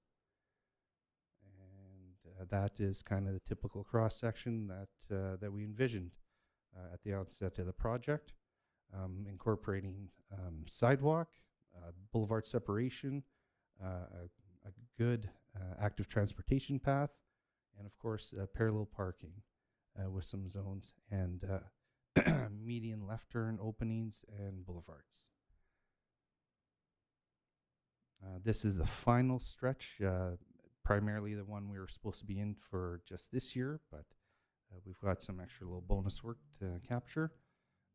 And this one will take us kind of right to the west limit, right up to the CP tracks, essentially. So this next component is going to be a blend of transitioning from our urban into our rural, and as well as from our reconstruction zones, so our major works, down into minor, more resurfacing works, where we're just going to be playing with kind of existing pavements, existing lanes, and building up the rest of the infrastructure from there.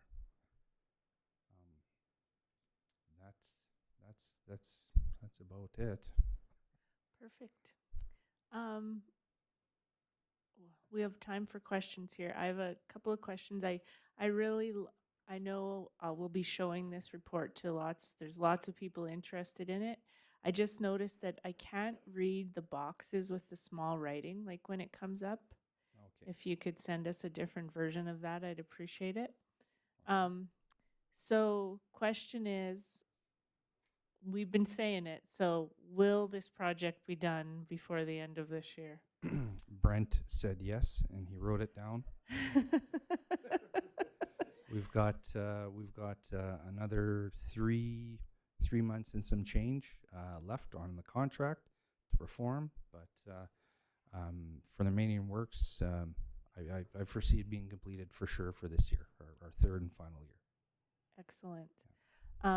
And just, I talked to Brent prior to, but we really appreciated the partnership with the chamber and the updates that we did weekly, and citizens appreciated it, and it just helped us, alleviate some of the stress on businesses to know what was happening. So we hope to continue that this year for sure. Yeah, Could you just talk into the mic? Sorry, Was there anything different you wanted to see in the updates, or were they good? Happy with the information you got? Yeah, I thought they were good, and your little "have a great weekend" were nice too. Made people happy at the end, so thank you. Okay. Councillor Meyer? Sorry, thank you, Your Worship. I apologize, and it's probably my own confusion. I was understanding the scope of the project was to Elm Street. I do see certain elements, including a boulevard that still goes west of that to the train tracks. Has it been extended? Is that the plan, or is it stopping at Elm Street? I've been telling everybody it stops at Elm Street, which I think we referred to the limits as Elm Street, but it's essentially just past, but before the tracks. So it doesn't go into the railway right away. got it. So there will be a boulevard between Elm Street and the tracks, is what it looks like in here. Just slightly past, yeah. there'll be a transition period back to original, so somewhere within there you'll lose it. You'll go back to the normal track because we won't be widening out the tracks there. Perfect. Thank you very much. And just to add to that, the active transportation path will go all the way to the existing one along the track. Yeah, that part I know. That boulevard is much needed. Oof, you guys are awesome. It's great. Councillor Massey. Thank you, Your Worship, and thank you for your presentation. And just, a project of this size, I don't know if you normally do this, but is there going to be kind of when it's done this year, is there going to be a debrief with our staff and just lessons learned? I think this is an incredibly big project for a municipality, and it'd be nice to have your input for our staff to hear. Maybe our staff have some input. I mean, I think overall it's been a good cooperation. But is that something you would do, or is that something as a Stan Tech you would do after a project is completed?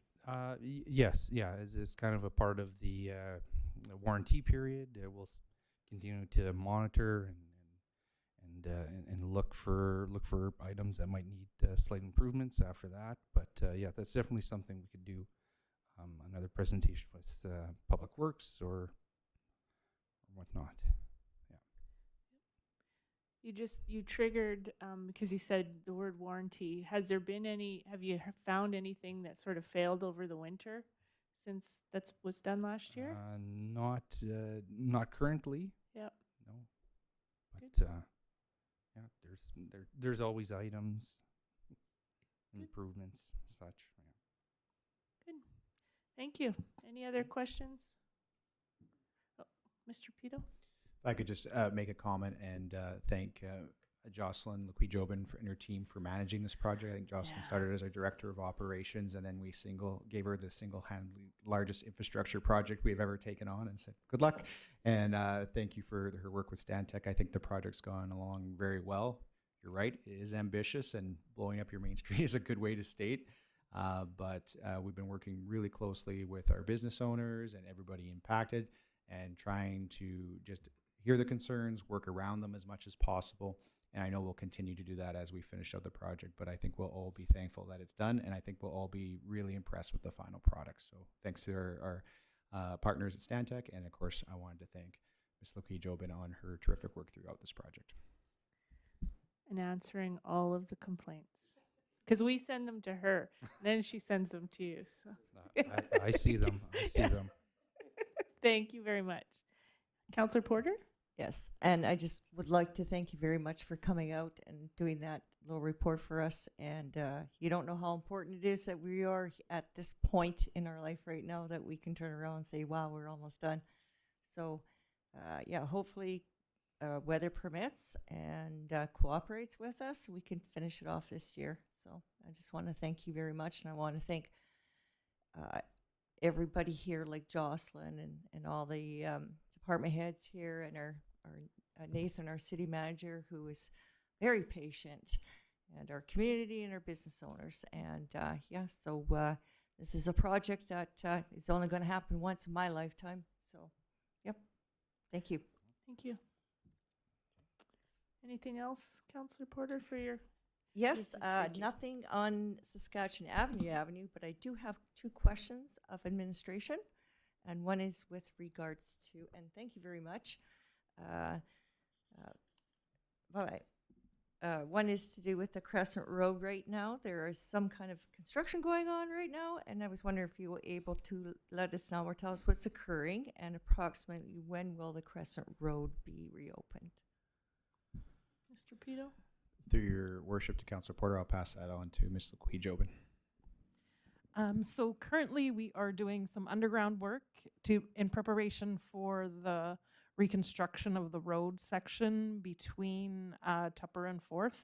So it will be closed for quite some time this summer to get that. We're digging that road right out because I think everyone has noticed that there's huge cracks and holes in that road.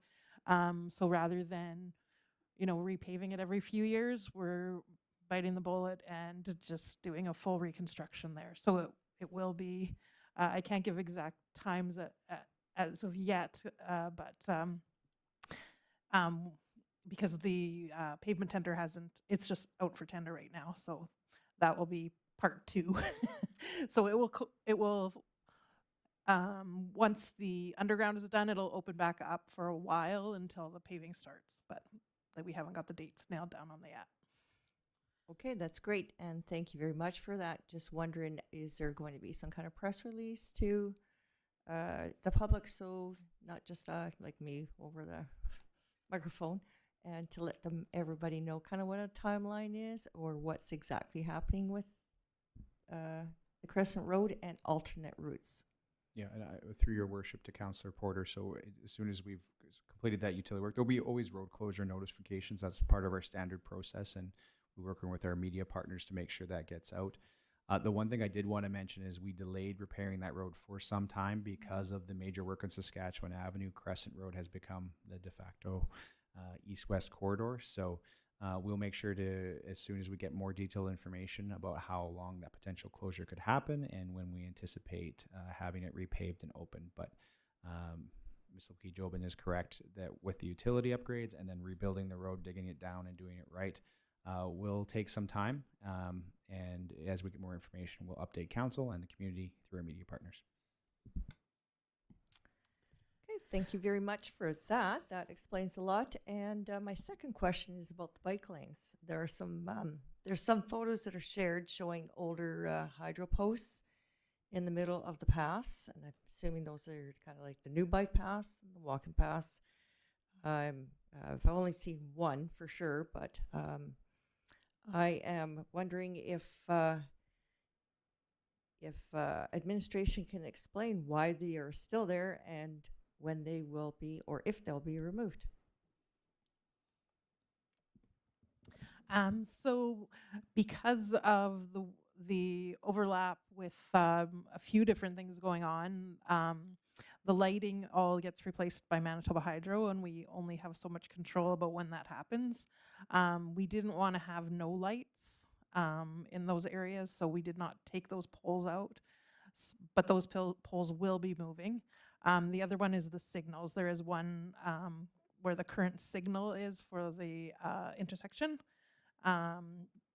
We had to keep that in place for now, but those will be going in fairly soon, and that will be moved as well. So then they'll repave that area where they have to pull those out. But there's two that are in the pathways. The rest are in other ways, where other places where they're not quite as in such a bad spot. But that is why that is happening. Good. Thank you very much for that. And so everybody, when you're walking or riding down the path in those areas, heads up or slow down. So thank you very much. And that's all the questions I have. And I think on that one, I just encourage and what happened in that situation was the Portage Active Transportation Committee was intentionally thinking they were giving people a safety tip, right, to watch out for these poles, but they didn't quite provide all of the information or ask the questions about why they were there or whether it was temporary prior to citizens making their comments about the design of Saskatchewan Avenue. So I just encourage people, if you have questions or you see things that are out of sorts, reach out and ask, and maybe there's an explanation, and maybe we can alleviate some of that misinformation on social media prior to it going out. So excellent. Public Safety Committee, Councillor Doyle. Thank you, Your Worship. From my chair, I just wanted to thank Chief Bailey for spearheading the Community Safety Officer program. I'm very glad that they're out and about, and you'll see them on the streets this week. And I haven't seen the office or the vehicle yet, or the officers for that matter, but I will keep my eyes out for them now. But other than that, I have no report this evening. Thank you. Anyone have anything else? We will adjourn committee at 8:22 p.m. Have a great evening, everyone.